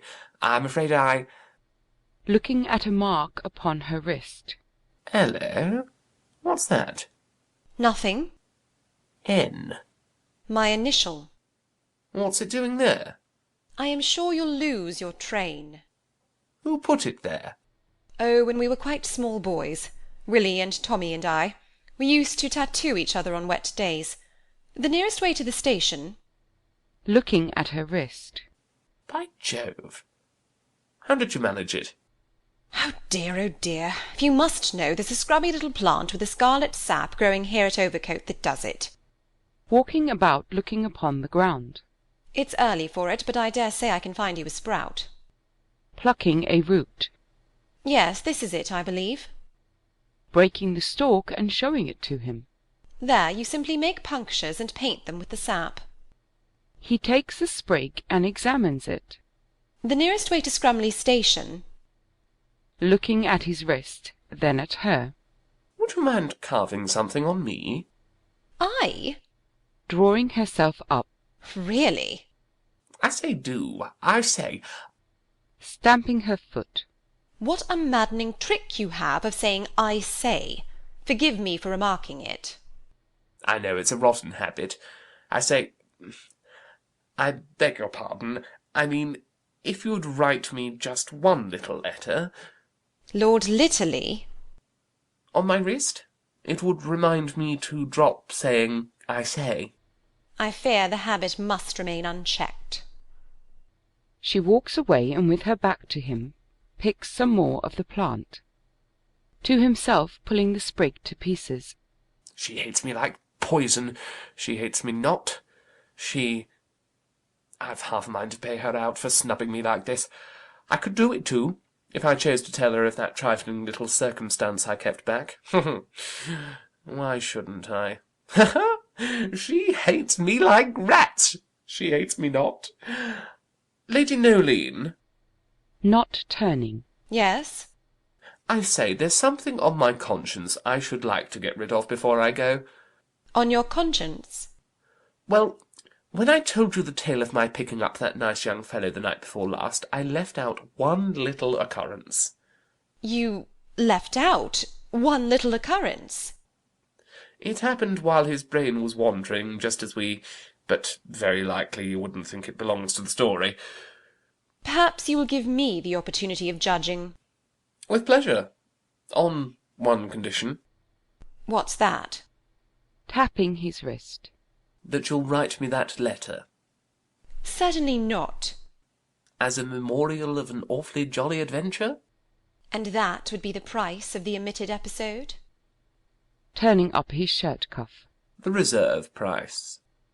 I wouldn't pay it to buy the whole county. Turning down his shirt cuff. Episode bought in. Oh, you have really something to tell. Honour bright. I think your behaviour is infamous. Drawing a long silver pin from her hair and approaching him. You have no objection to this? Turning up his cuff again. Delighted. She sits on the stump, and he stands on her left, extending his wrist. What letter? N will do. I prefer any other letter, please. Oh. N stands for lots of things. N's for nothing. Oh. She makes the punctures. Sitting beside her. You can't reach. As she makes the punctures. This will be a vile N, I promise you. Wincing. You must have been plucky kids to stand much of this. Becoming interested in her work. We were plucky kids, as you express it. Tommy especially. Tommy? I remember. It was on Tommy I used to make the most elaborate designs. Poor Tommy. And have those frescoes faded? I think you are the most inquisitive person I have ever met. Sorry. No, I wish they would die out. They occasion such serious inconvenience now. Do they? How? Oh, really, if you will know everything. When Thomasin visits as a girl, it is impossible for her to appear to advantage at dances or any low-necked function. Sticking the hairpin in her coat. There. Rubbing the broken stalk of the plant upon his wrist. I wish you joy of this N. They rise. Listening. I think the others are coming. What is it you left out of your story? Be quick, please. Turning down his cuff. I shouldn't have mentioned it. Only I think a chap who's fond of his mother must have a lot of good in him, and so it's no more than just to that Johnny. Fond of his mother? Explain yourself. Well, after I'd carried him up those 27 stairs... Clenching her hands. Oh, yes? After I'd carried him up those stairs, I stopped for wind on the landing, and it was then that nice young fellow sighed and groaned and put his arm around my neck. He didn't. And called me mother in a whisper. He didn't know what he was up to, of course, but it showed his good instincts. Anything more? One thing more. I couldn't stop his doing it, you know. My own arms were engaged. Stop his doing what? As he said good night, mother, in a dreamy way, he kissed me. That's the incident. When's tea? Oh! Oh! She turns upon him fiercely, deeds him a sounding blow upon his ear, and walks away. Looking after her. Does the invitation to tea still hold good? Wilhelmina de Grival and Thomasin come through the gate. With de Grival timidly. Noel, may I introduce Monsieur de Grival? Advancing to Noel gallantly. Lady Noeline, I am charmed to be here, not asked. Opening the gate. The tea? Look sharp, Yote. Don't go to sleep, Fitton. Litterly is presented to Wilhelmina. Youatt and Fitton enter through the gate, carrying a large square basket and some camp stools. They open the basket and arrange the tea things on the tree stump, Thomasin assisting, while Litterly busies himself in placing the camp stools. After the tea is laid, Youatt removes the basket and takes up a position by the gate. Fitton goes off. To Youatt while tea is being laid. What's the matter with you, Yoat? Wagging his head. Oh, my lord, what are we all a-coming to? We're all a-coming to tea directly. Oh, the disgrace to the park. Yoat, if you ever breathe a word to a soul. Don't think it to me, my lord. To Thomasin, who is carrying camp stools. I say, let me help. Glaring at him. Thanks, awfully. To himself. The little un's no friend of mine. To herself. Impudent interloper. To himself. Rude little mass of tattoo. Tea, come along, Noel. Sit down, Willie. There you are, Monsieur de Grieville.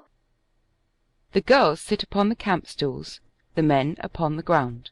Noel pouring out tea with Litterly on her left. Thomasin is in the centre with Wilhelmina and de Grival on her right. To himself. Ah, a sad stain on the park. To Noeline, wrapping his handkerchief round his wrist. You observe I am stopping to tea? I can hardly avoid doing so. Ah, please don't draw attention to your wrist in that way. Putting his handkerchief away. I say, did my cousin Thomasin tingle like this when she was frescoed? Wincing. Oh! Looking about. Where's Tweenways? Yes, where's Tweeny? Where is my friend Tweenways? Lord Tweenways! Lord Tweenways! Hola! Tweeny! Tweenways! In the distance. Coming! He crawls out of the thicket. Tea! Sitting. Thank you. Youatt comes and hands the tea. Quietly to Tweenways. Tweeny, have you spoken your mind to Litterly yet? I thought of waiting till I get him in town. We always deliberate before expressing our views. Well then, you must arrange with me exactly what you're going to say. Look here, will you and Andre de Grieville come up to the hall tonight when it's dark, and have a quiet chat about it with Willie and me? Come up to the hall? Not to the door, of course. You'll have to lower yourselves through a skylight. I'll write you out instructions. Tweenways produces a letter, tears off the half-sheet, and gives it to Thomasin, who writes on it with pencil. There is the sound of the loosening of a string of Wilhelmina's guitar in the hollow of the tree. Starting up. Ah, what? A string of my guitar. Taking the guitar case from the tree. Oh, you play, you sing. No, no. Taking the guitar from the case. Lady Noeline, my dear Barrington Tweenways, persuade. Handing the guitar to Wilhelmina. Don't you know? Lady Wilhelmina? Do, Willie. Ah, if you like. Wilhelmina strikes a chord. To himself, breathing. We loathe music. Wilhelmina sings a simple song in 2 verses. At the end of the first verse. I say, charming. Ah, bravo, bravo, pretty good. Quietly to Youatt, giving him the note she has written. Take this to Monsieur de Grieville. Youatt gives the note to de Grival, who reads it. Wilhelmina sings the 2nd verse of the song and is applauded. Quietly to Tweenways. I've given Andre de Grieville written directions how to call upon us. Glaring at de Grival. Why to him? Don't you like him? We are accustomed to take the lead in such matters. To everybody. Any more tea? Lord Tweenways? Lord Litterly? Monsieur de Givral? The men decline. Noeline rises, and they all follow. Tweenways quietly disappears. Noeline and Litterly stand together. Fitton re-enters. He and Youatt replace the tea-things in the basket, fold the camp-stools, and finally deposit them on the basket. Then Youatt goes off through the gate, and Fitton goes away to the left. Lady Noeline, permit me to thank you for a most delightful day. Delightful. You are still nursing your arm, I see. My arm is exceedingly painful. I wouldn't lose a throb of it. I struck you, I'm afraid. There's a singing in my ear, but it's your voice. Perhaps I ought to apologize for losing my temper. Please forget it. No, don't deprive me even of the recollection of your temper. To de Grival, who is replacing the guitar in the tree. Goodbye, Monsieur de Grival. No, no, he's coming up to the hall by and by with Tweeny to have a smoke and a chat with you and me. Tommy! Now, boys, where are the guns? The guns are collected, and Wilhelmina, Thomasin, and Noelin stand together, guns in hand. We've just time to walk through Silverthorn Coppice before dusk. Taking her place between Wilhelmina and Thomasin. Gentlemen, a final word. Looking round. Where is Lord Tweenways? Tweenways! Tweeny! Tweenways, my friend. Tweenways! Tweenways enters from below the hedge. A red flush suffuses his nose and cheeks. Oh dear! Queer, Tweeny. We ought never to take tea. Gentlemen, my brothers and I bid you good afternoon. Good afternoon. Good afternoon. We have been extremely wrong in receiving you here. Yes. You are almost equally to blame for permitting us to do so. Ah, yes. No doubt about that. We ask you to forget that you have entered Overcote Park. In a few hours the grass will revive where you have trodden. Let that be a hint to your memories. Now be kind enough to leave the park at once. Goodbye. The men advance together and shake hands with the girls. Thanks for a splendid time. Most interesting day. Ah, I have liked myself here. The men return to their places, raising their hats as the girls go through the gate. Where's Smitten? Joe? He'll follow. Come, boys. They disappear. Sunset appears. Litterly sits thoughtfully. Tweenways and de Grival stand together, eyeing him. To Tweenways. What to do? How to give Barrington the slip? We simply leave the park now with him and walk to the station. Don't you know? It will be easy to invent an excuse for our not sharing his compartment. For instance, he will smoke. Ah, necessity is the mother of objecting to a smoking carriage. Just as the train is starting, we two get out and speed back to Overcote. My friend, how quick the brain! We are seldom at a loss. Advancing to Litterly. You catch the next train, I presume, Litterly? Oh, I catch it or lose it. To himself. She's glorious. De Grival and I catch it. Good luck, old chaps. To himself. She's splendid. It would have been pleasant for us to have finished the day together. Don't bother about me. I may stroll about and go back later. De Grival and Tweenways retire and consult together. To Tweenways. What to do? We are seldom at a loss. Your plan has broken up. Dash it! Manage it yourself. Coming to Litterly. My dear Barrington, our word to the ladies. Honesty is the best way out of the park. Taking Tweenways' arm. Tweenways and I now go. Rising. Oh? Which way? The way we entered. All right. Run along. Which way do you? The way I entered. Waving his hand. See you soon. Waving his hand. A pleasant picnic together. Goodbye. Taking out a cigarette. Ta-ta. Glaring at Litterly. He drops us. Insolent! Tweenways and de Grival go off, arm in arm, below the hedge. Litterly espies Thomason's note which de Grival has dropped by the tree. Picking up the note. Hello? Reading. Dear Monsieur de Grival, I am asking you and Tweenways to come up to the hall when dark, to see me and Billy, and to talk about snubbing this horrid Litterly, who no one excepting Noel likes poking his nose about our park. Illiterate little beast! We can't entertain you tip-top, as it must be in our old shut-up schoolroom, but there will be a decent weed, and, please heaven, sloes in brandy. The following is the way in. looking after Tweenways and de Grival. Confound 'em! Skirt the lawn and make for east wing, clamber on to the red-tiled lean-to outhouse, from there on to roof of dwarf tower, find the skylight, lift up skylight and drop through, wait in the dark till we turn up. Tweeny has accepted. Keep your eye on him when on the roof, as he is a bit gone over at the knees. All's up to date. T. Belturbet. Designing little massive tattoo. I say, by Jove, I'll play the deuce with these fellows. De Grival runs up, scared hatless and disordered. My dear Barrington. Slipping the note into his pocket. Hello. We have encountered not a pirate. No, a poacher. We are hurt.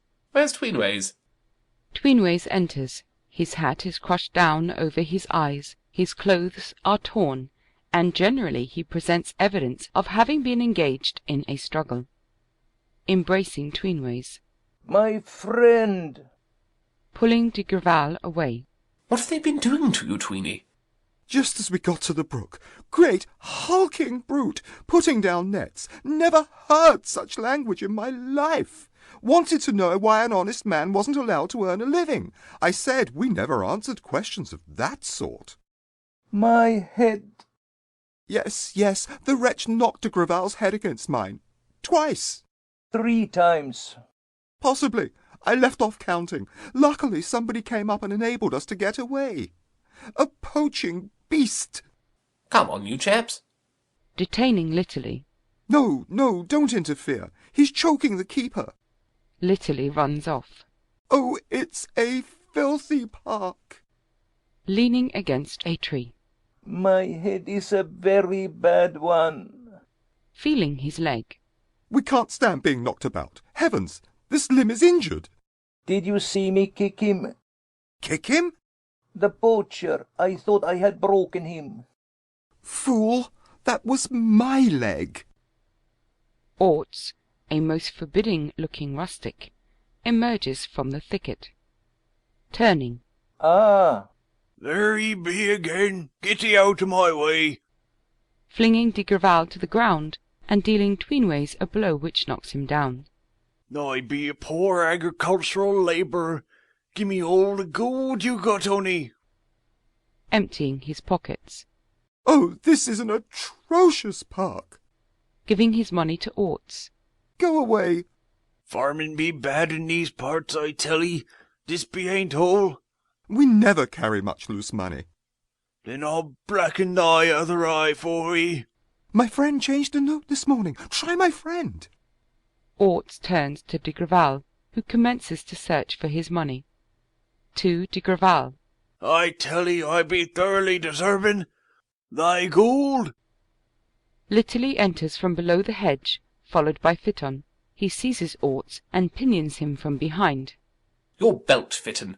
Do you know the scoundrel? Fitton takes a strap from his waist, and he and Litterly secure Orts's arms. John Orts, my lord, a poacher since he were a babby. I be the sole support to me mother, I be. Not a single Sunday morning service have I missed at Scrumley Church this 10 year. Now then, Fitton, what shall we do? If we make police business of this, my lord, it'll come out there's been some rakes about the park arter our young gentleman. Folks will be talking. That's true. Better run the scoundrel off the place and have done with him. Another moment and I should have had his name and address. To Fitton. Pat my friends on their legs. To Orts. Get on. Going. I were in the church choir 5 years, singing like a cherubim. He disappears, Litterly following him. Raising Tweenways. Hey, thy left eye be a rummin. Tweenways sits on the stump of a tree. His eye is slightly discoloured. Fitton picks up de Grival, almost in tears. Heavens, what a park! To Fitton. A doctor very near? Tell me. If it be only bruises, sir. Bowser, High Street, Scrumley, chemist and druggist. To Tweenways. My friend, let us go and be drugged. Looking at Tweenways, who rises. Ah, a great change in you. We scar quickly. Taking his arm. It is a wise father who knows his own friend when he has such a bad eye. Tweenways and de Grival disappear. After a brief pause, de Grival returns, calling to Tweenways. In a moment I come after you. To Fitton hurriedly. Mister, what your name? I did not rescue you from that pirate, that poacher? Touching his cap. No, sir, that I swear you didn't. No, but it would not hurt you to swear I did. Well, sir. Listen to me.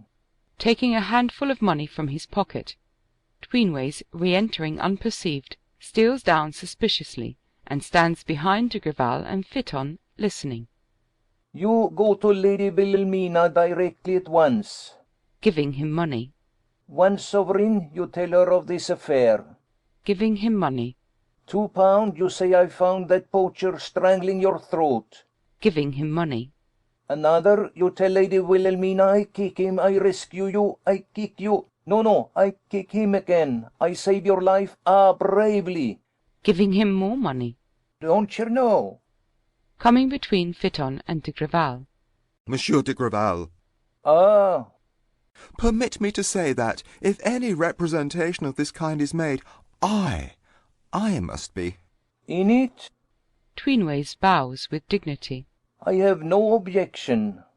To Fitton. You will see Lady Thomasin as well as Lady Wilhelmina. Searching his pockets. Monsieur de Grival and I found the poacher choking you. This gentleman and I, at great personal risk, preserved your... Heavens! That villain has my money! Ah! Producing money and offering it to Tweenways. I loan you. To himself, hesitating. Can I? Taking the money and giving it to Fitton. You understand? Touching his cap. Yes, my lord.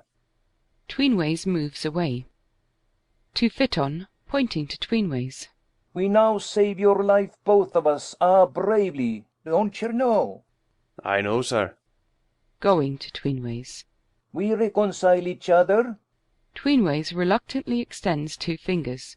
De Grival cheerfully takes his arm again. My friend. They go off. It is now dusk. Counting his money. Dang it, it won't do me no hurt telling a few lies about un. 2, 3, 4.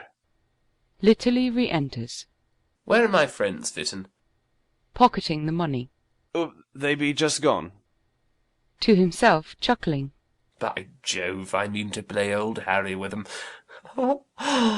I... Sitting and holding his arm. Oh, I say.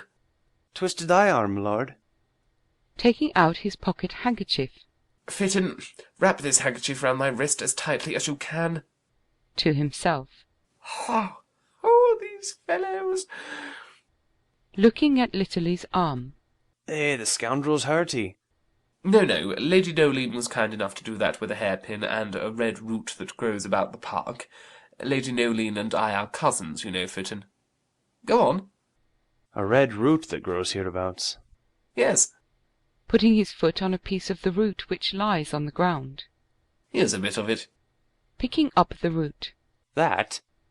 In the distance, calling. Joe! Hello! Fitton! Going to the gate. The young gentlemen be on their way back to the hall. Litterly hastily conceals himself behind a tree. Noeline enters. Stopping at the gate. Fitton, why do you leave us like this? To Noeline, over the gate. Excuse me, my lord. Showing the sprig he has in his hand. Be that the weed you've been rubbling young Lord Litterly's arm with? Who told you anything about that? Take my gun, I'm going home. My lord, this be the wrong stuff, I tell 'ee. Eh? The red root hasn't grown here at Overcote many a year. This here be crimson snakewort. It be a rank bad poison, they do tell me.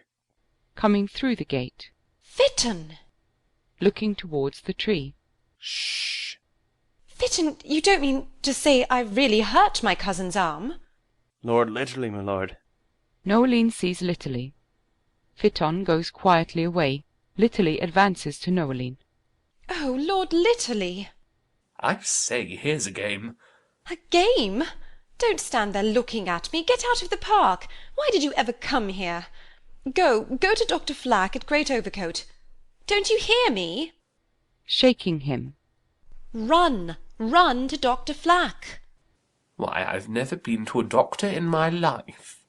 You must now. Clinging to him. Oh. Supporting her soothingly. Don't. Ah, I know how to hold you. Getting away. How dare you? I hate you. Do you? Then I swear to go to no doctor. Pshaw, what do I care? It serves you right. Going up to the gate and opening it, while he sits whistling. Then hesitating and returning to him. Lord Litterly. Hello? Won't anything make you go to the doctor? Yes. Tell me you don't hate me. After a pause. I don't hate you. He rises and clasps her in his arms. Thomasin and Wilhelmina enter, followed by Fitton. At the gate. No! Noeline and Litterly separate, meeting Litterly and speaking fiercely. What do you mean by this? Ha ha! Cousin Tommy! He throws his arms around Thomasin and kisses her. Ah! He runs off, rubbing her face vigorously with her handkerchief and speaking to Noeline. You! Do you call yourself a man? No, I'm a girl. I don't want to be anything else. She runs off through the open gate. Wilhelmina, Thomasin, and Fitton remain looking after her. End of the second act.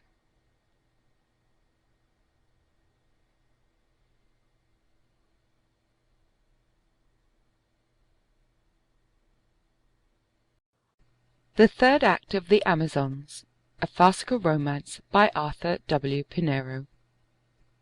The scene is a gymnasium at Overcote Hall, a large apartment, artistically decorated and fitted with gymnastic apparatus.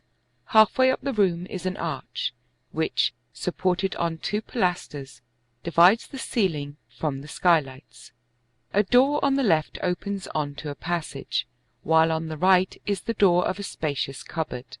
A vaulting horse, a suspended rope, parallel bars, and a horizontal bar are prominent features of the apartment, while there are also a settee, table, and upright pianoforte. The place is in darkness, but a faint blue is seen through the skylights and the large window at the end of the room.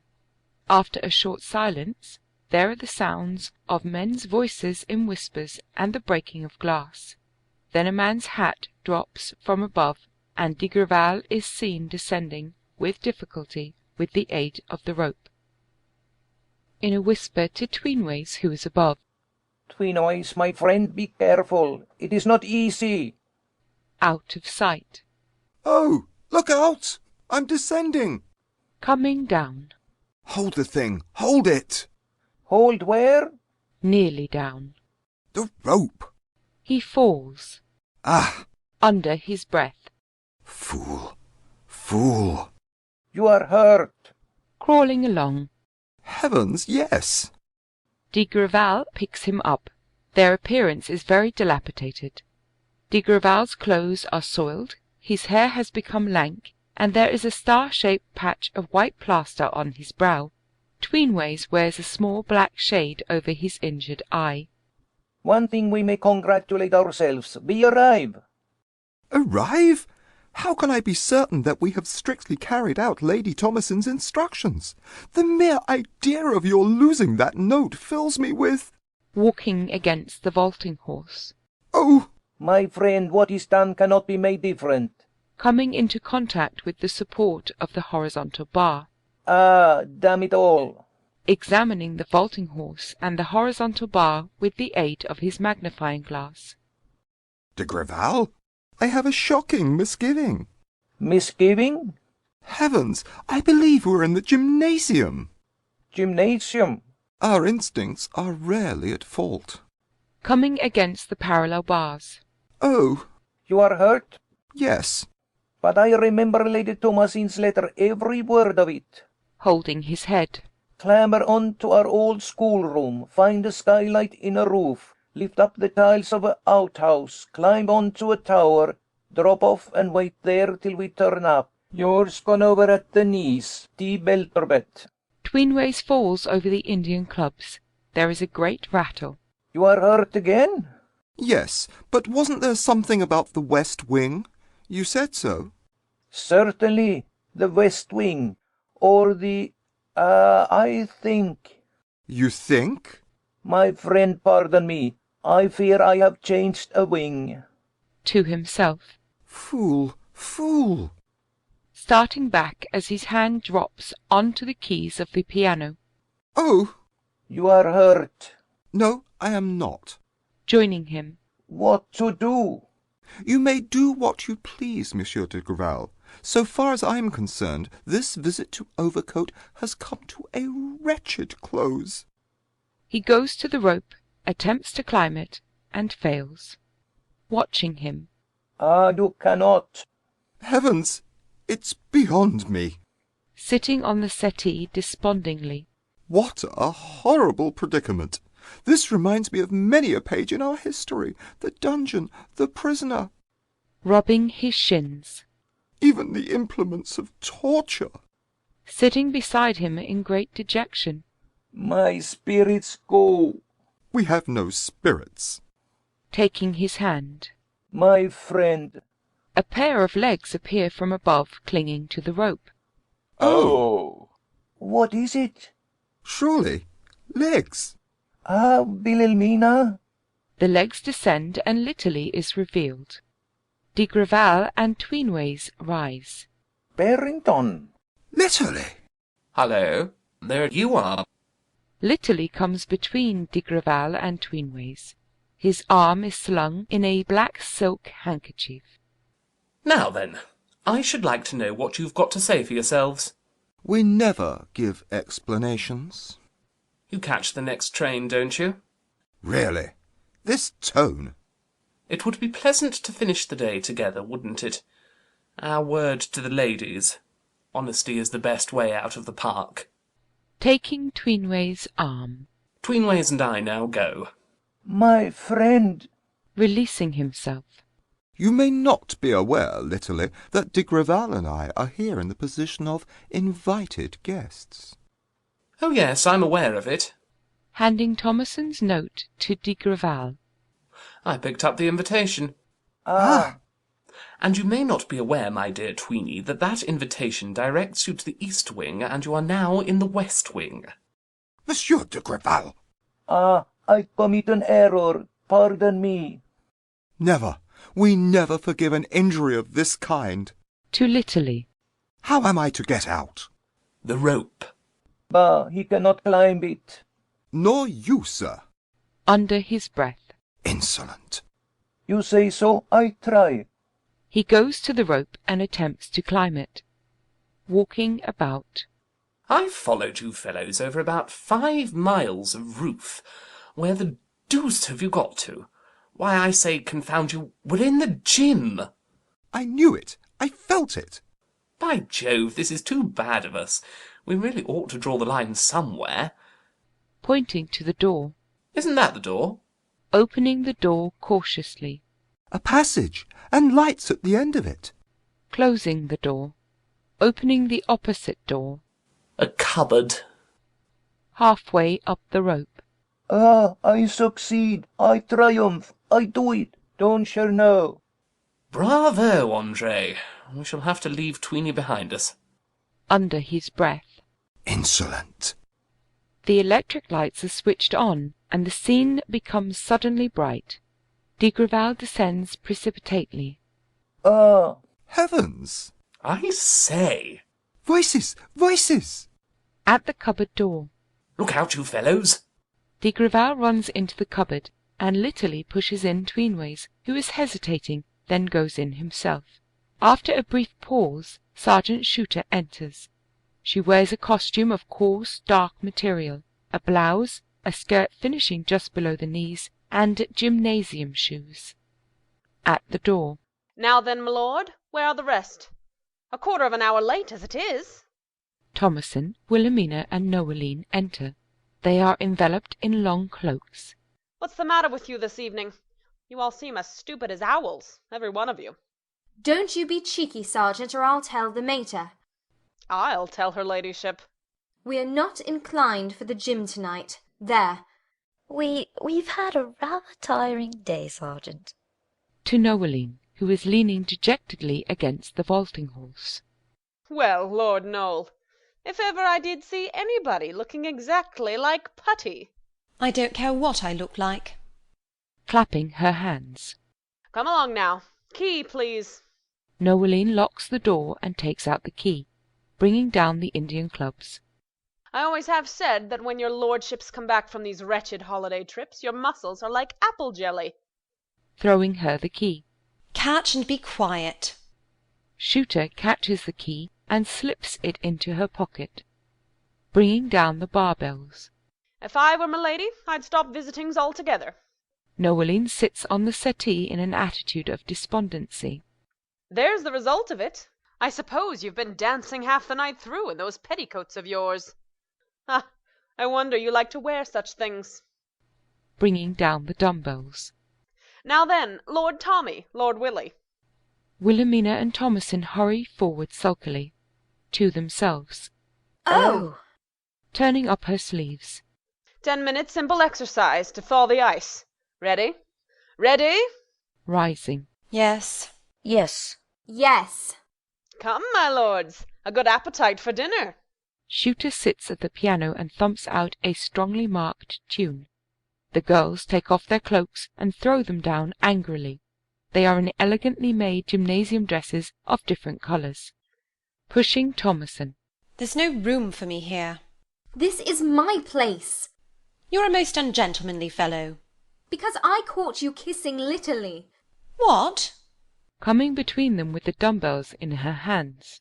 Oh, please don't quarrel again. Don't. Never interfere, Willie. Out of the way, baby. Wilhelmina is pushed over to the settee where she sits crying and rubbing the dumbbells into her eyes. To Thomasin. At any rate, if I were to so far forget myself, I shouldn't be kissing a worm. You allude to my friend Tweeny. Swinging her clubs. You seem to have no doubt as to whom the denomination applies. Fiercely as she picks up a barbell. Noel, do you remember my dropping a 40-pound barbell onto Shooter's toes in the summer by accident? Clumsy, yes. Lifting her barbell. Well, it wasn't an accident. Oh? Shooter abruptly discontinues playing and looks around. Well, I never. You. All right, Sergeant. They commence their exercise.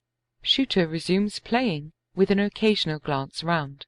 Keeping one eye on Shooter, Thomasin gets nearer to Wilhelmina. Speaking during her exercise to Wilhelmina. Billy, I wonder when we shall get to Tweeny and de Greville. Poor fellows, how lonely they must be in the dark. I hope Tweeny hasn't broken a leg or anything. Oh, don't. He looks a bit brittle. Their exercise becomes languid. It was awfully plucky of Andre, protecting Fitton from that poacher, wasn't it? And Tweeny. I mean both. What did Fitton tell you about it? They cease their exercise altogether, and, forgetting Shooter, sit on the settee side by side. Why, Fitton said that Andre lifted the poacher high in the air like a baby. That's right, and then threw him to Tweeny, who caught him 10 yards off. What did Tweenways do then? Shook him blue and chucked him back to Andre. I shouldn't have thought Tweenways quite equal to all that. Nor I. Andre, you never know men. I suppose you oughtn't to. Noeline's exercise has flagged by degrees. She now sits on the vaulting horse with her back to the others. Just look at Noel. I suppose Noel calls that club exercise. I call it shirking. Tommy, it's an awful thing to realize, but after what we saw, there can be no doubt that Noel likes Litterly, eh? Doubt? Oh, things are getting pretty serious, that overcoat, don't you think?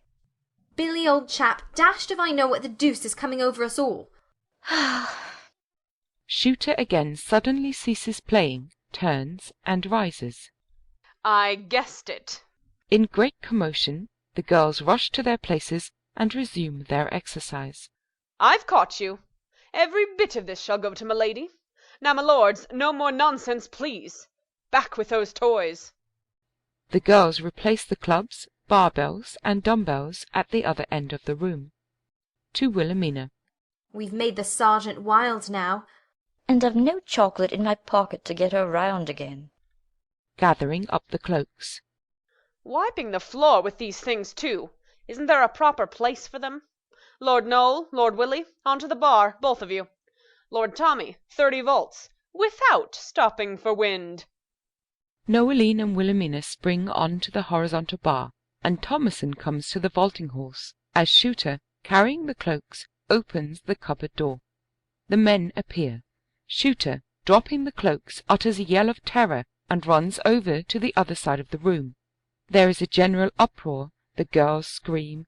Tweenways, running across the room, is seized by Shooter and violently shaken. Escaping from her, he makes for the rope, where he meets de Grival, who has crawled under the vaulting horse. They attempt to climb the rope together, impeding each other's progress. It's Litterly. Andre de Grival. Why, Tweeny! Hush, hush! Come back, you fellows. Be quiet, everybody. I say, do let me speak. Going to Litterly and shaking him. Who are you all? What are you doing here? Noeline comes down quickly, places herself between Litterly and Shooter, and seizes the latter by the collar. You coward, Shooter! Don't you see Lord Litterly's arm is in a sling? Staring at Litterly. Lord Litterly? Oh, my lord! Advancing to Shooter. Hullo? Why, Letty! Oh, my lord! What is the meaning of this? I say now, don't upset yourself. I am glad to see you. Kissing her. Do you know what you're doing? You're kissing our sergeant. I should think so. Letty Shooter's my old nurse's daughter. We were brought up together. Letty was married from Banbridge Castle. Kissing Shooter again.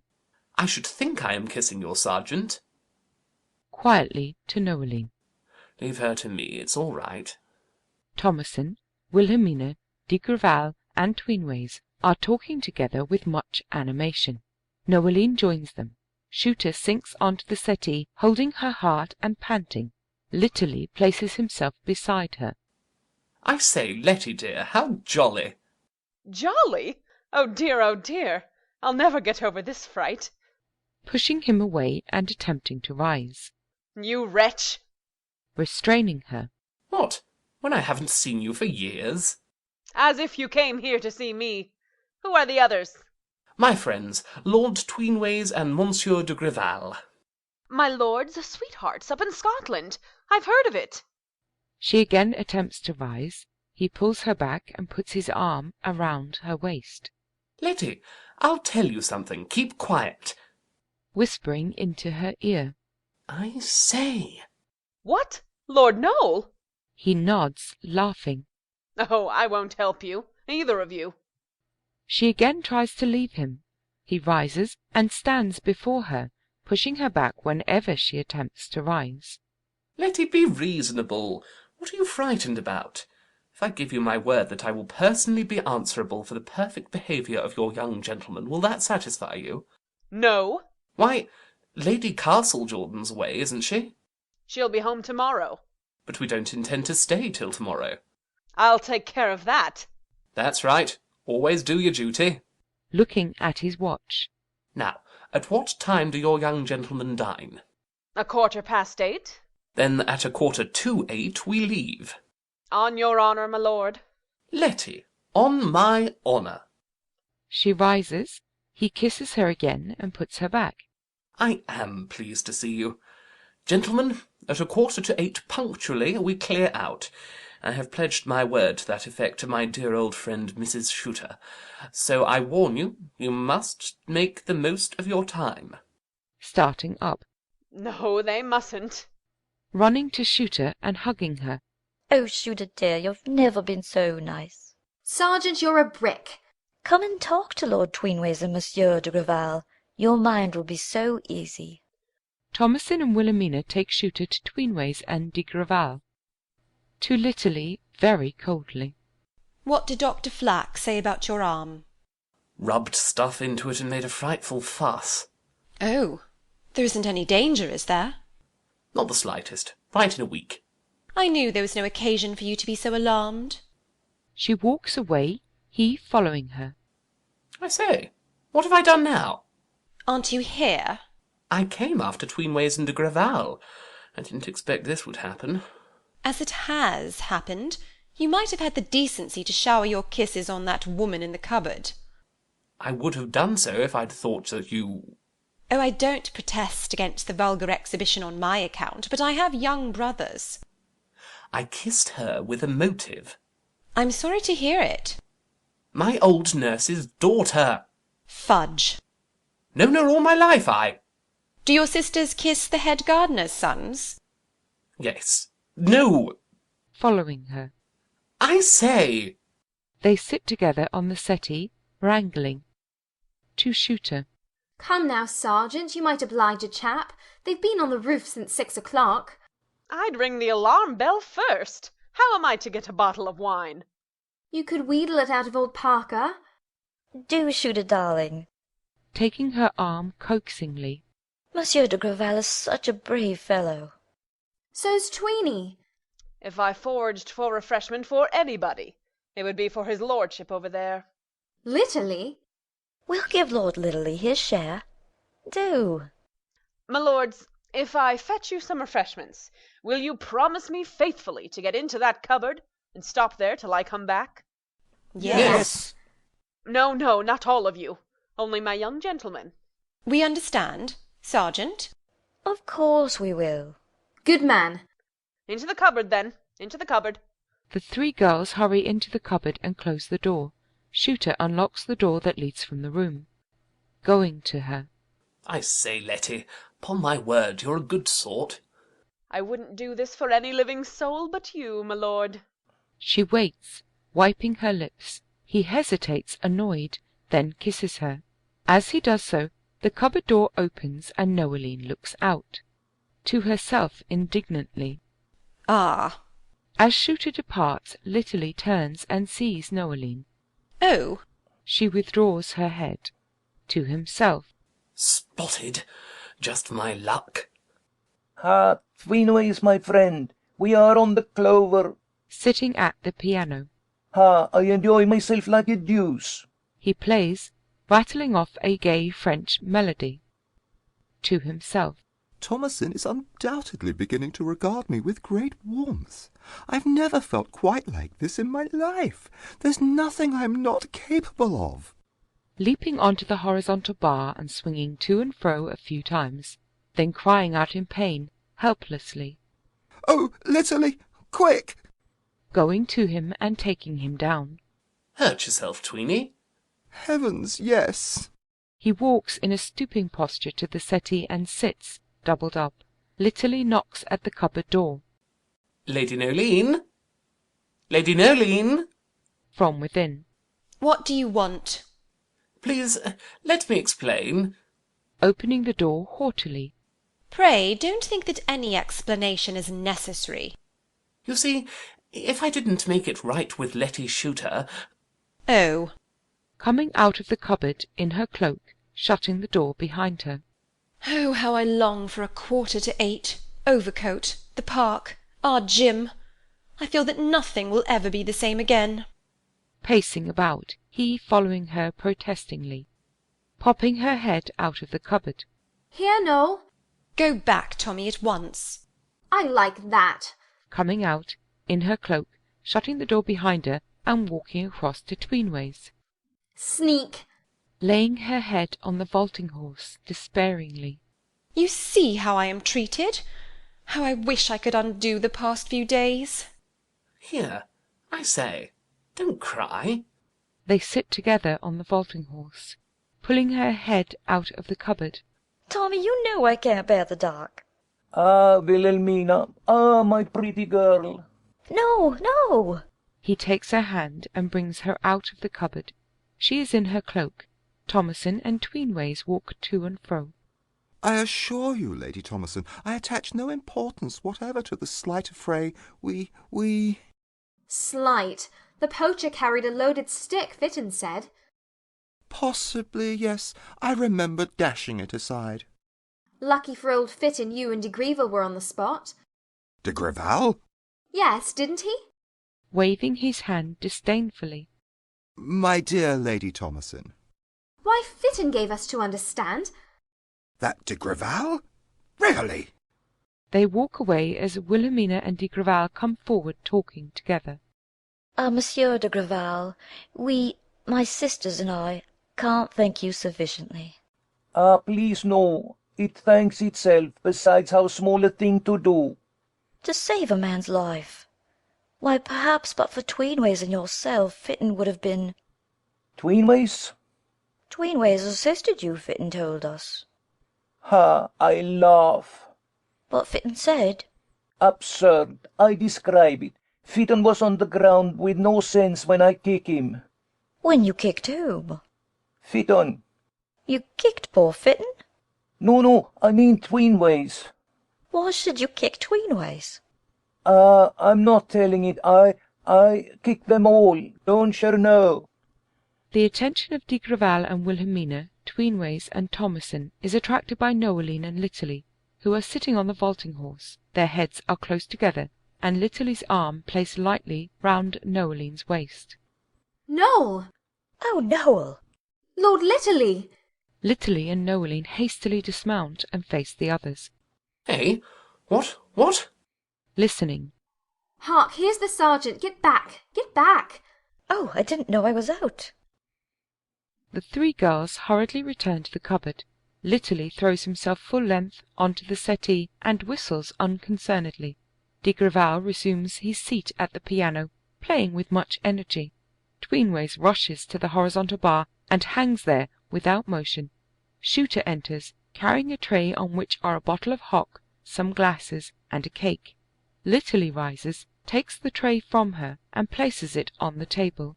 Shooter relocks the door and looks round suspiciously. Then she finds Wilhelmina's shoe, which, in the scurry, has been dropped. Picking up the shoe. Ah, the deceitful young devils!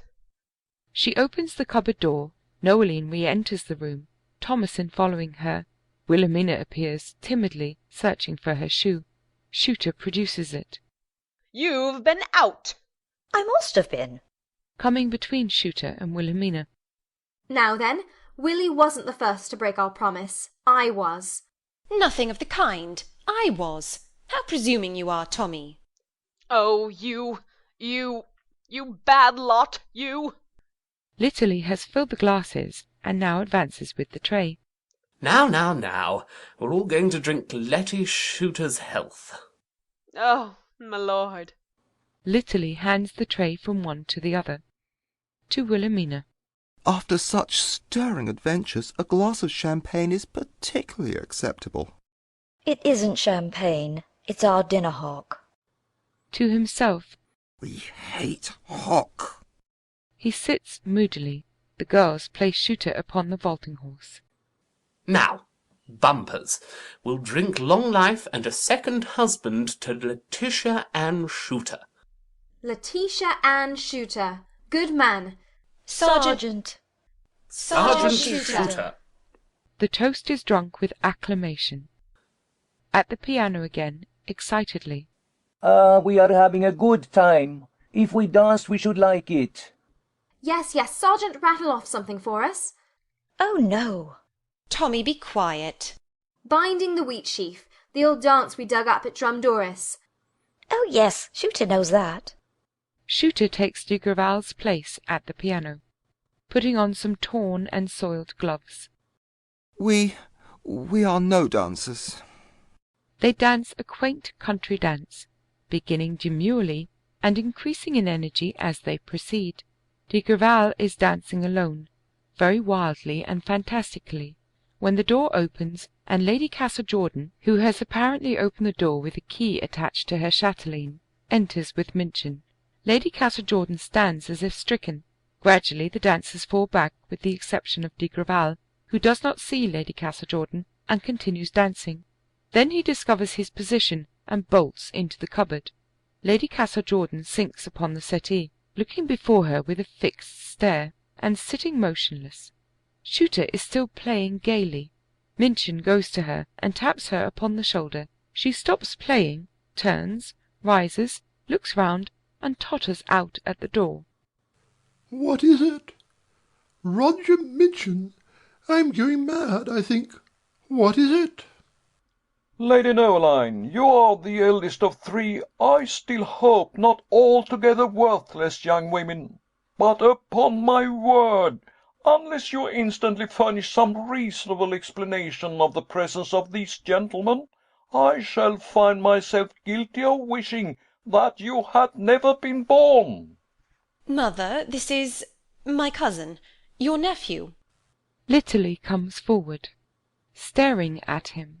What's that you say? Lord Litterly rendered me a great service in London, though I didn't know till this afternoon to whom I was indebted for it. That young man at Overcote.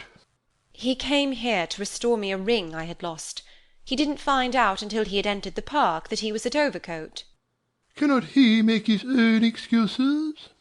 No, Lady Castlejordan, I can't. And I say, Aunt Miriam... Stand away. Who are the others?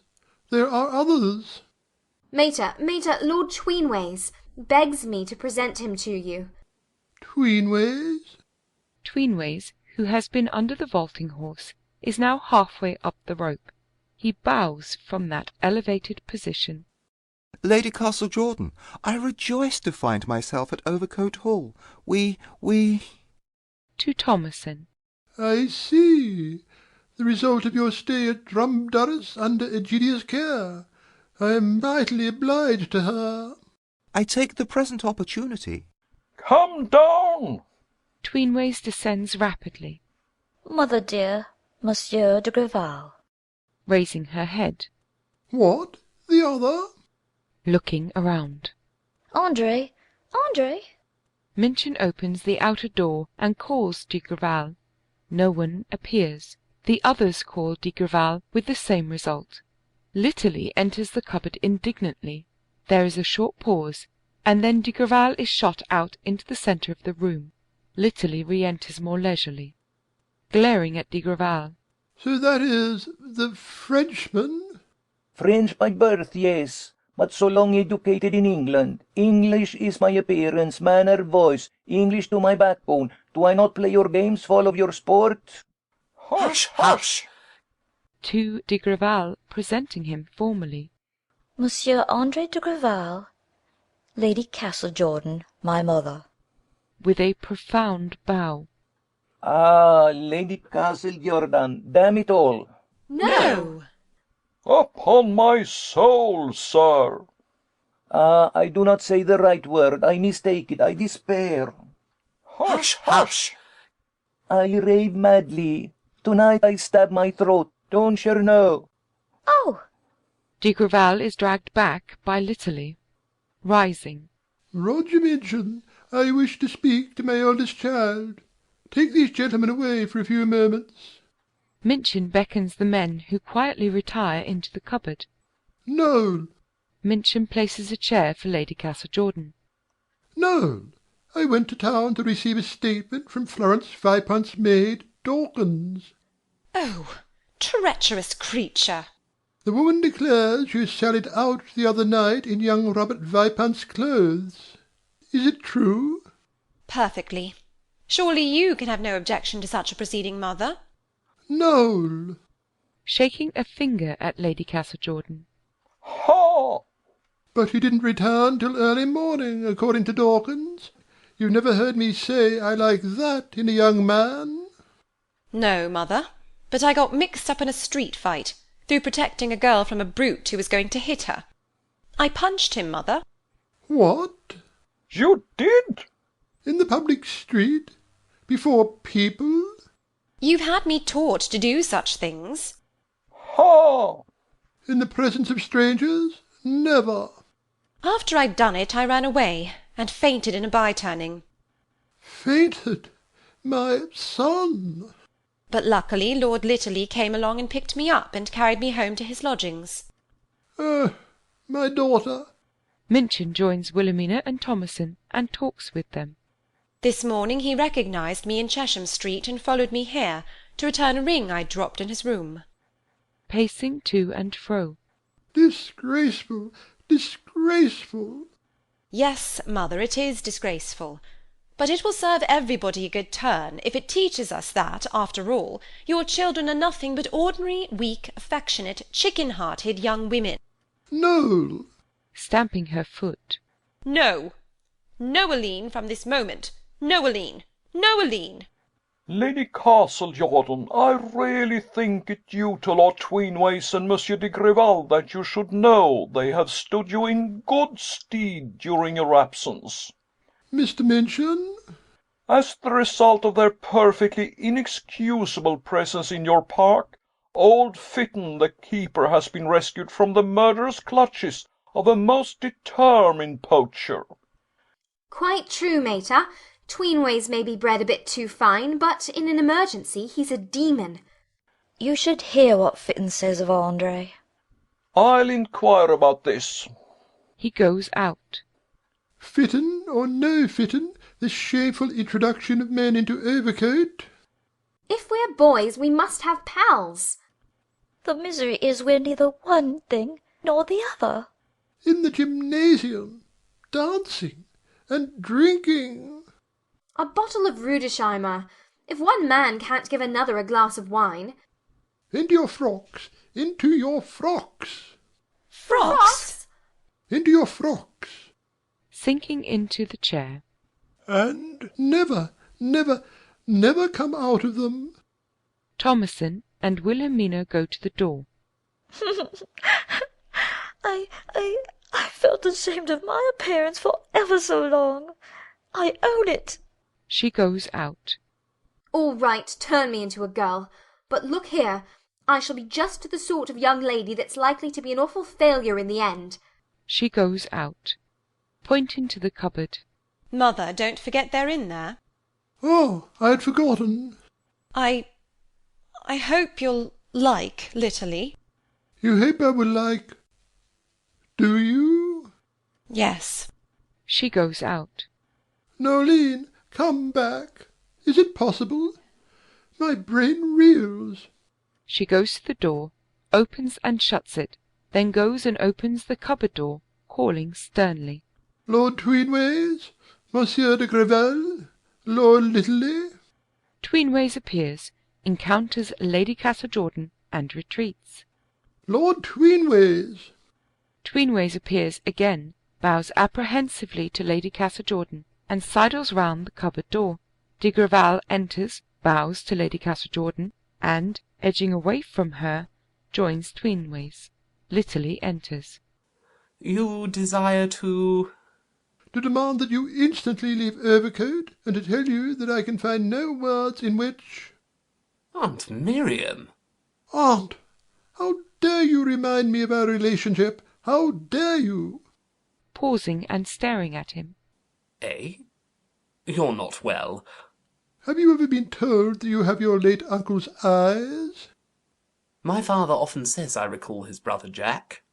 Why, if your hair wasn't quite so short, and if it was curly just there, and if you were an inch taller, and hadn't such an odious tone air... Oh! She grasps his arms impulsively, then falls back with an exclamation. Aunt! Again grasping his arms. Pardon me. Leaving him. Mercy, his muscles are like my Jack's. Minchin enters. My dear Lady Castlejordan, Fitton happened to be in the game larder. He certainly has told me a story of almost incredible dash and presence of mind on the part of Lord Tweenways and Monsieur de Grival. Yes, Mr. Minchin. Don't you see an extraordinary likeness in Litterly to my Jack? There is a suggestion. A suggestion? Mr. Minchin, what ought I to do? A deep gong sounds in the distance. Dinner? What ought you to do?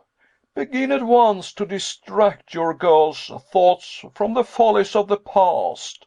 Demonstrate with as little delay as possible that you can be a reasonable mother.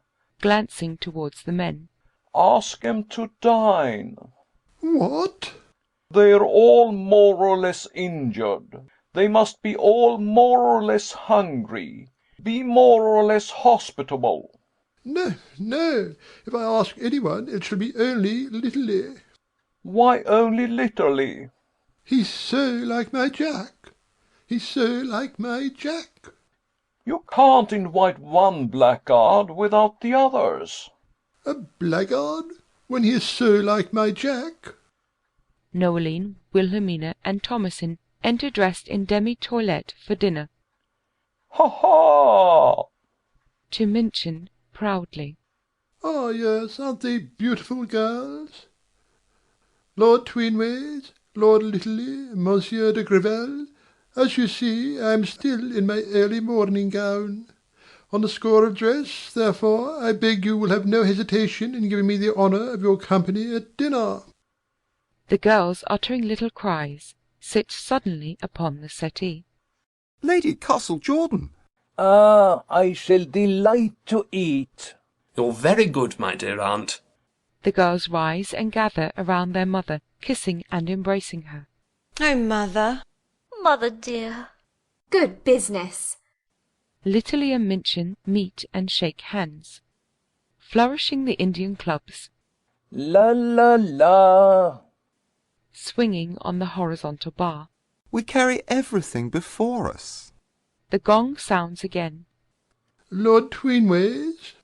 Tweenways comes with great dignity to Lady Castlejordan. The girls fall back. Lord Litterly, Lady Noeline, Monsieur de Grival, Lady Wilhelmina, Mr. Minchin, Lady Thomasin. The couples are formed, and all go out sedately. The end of the third act, and the end of the Amazons, a farcical romance by Arthur W. Pinero.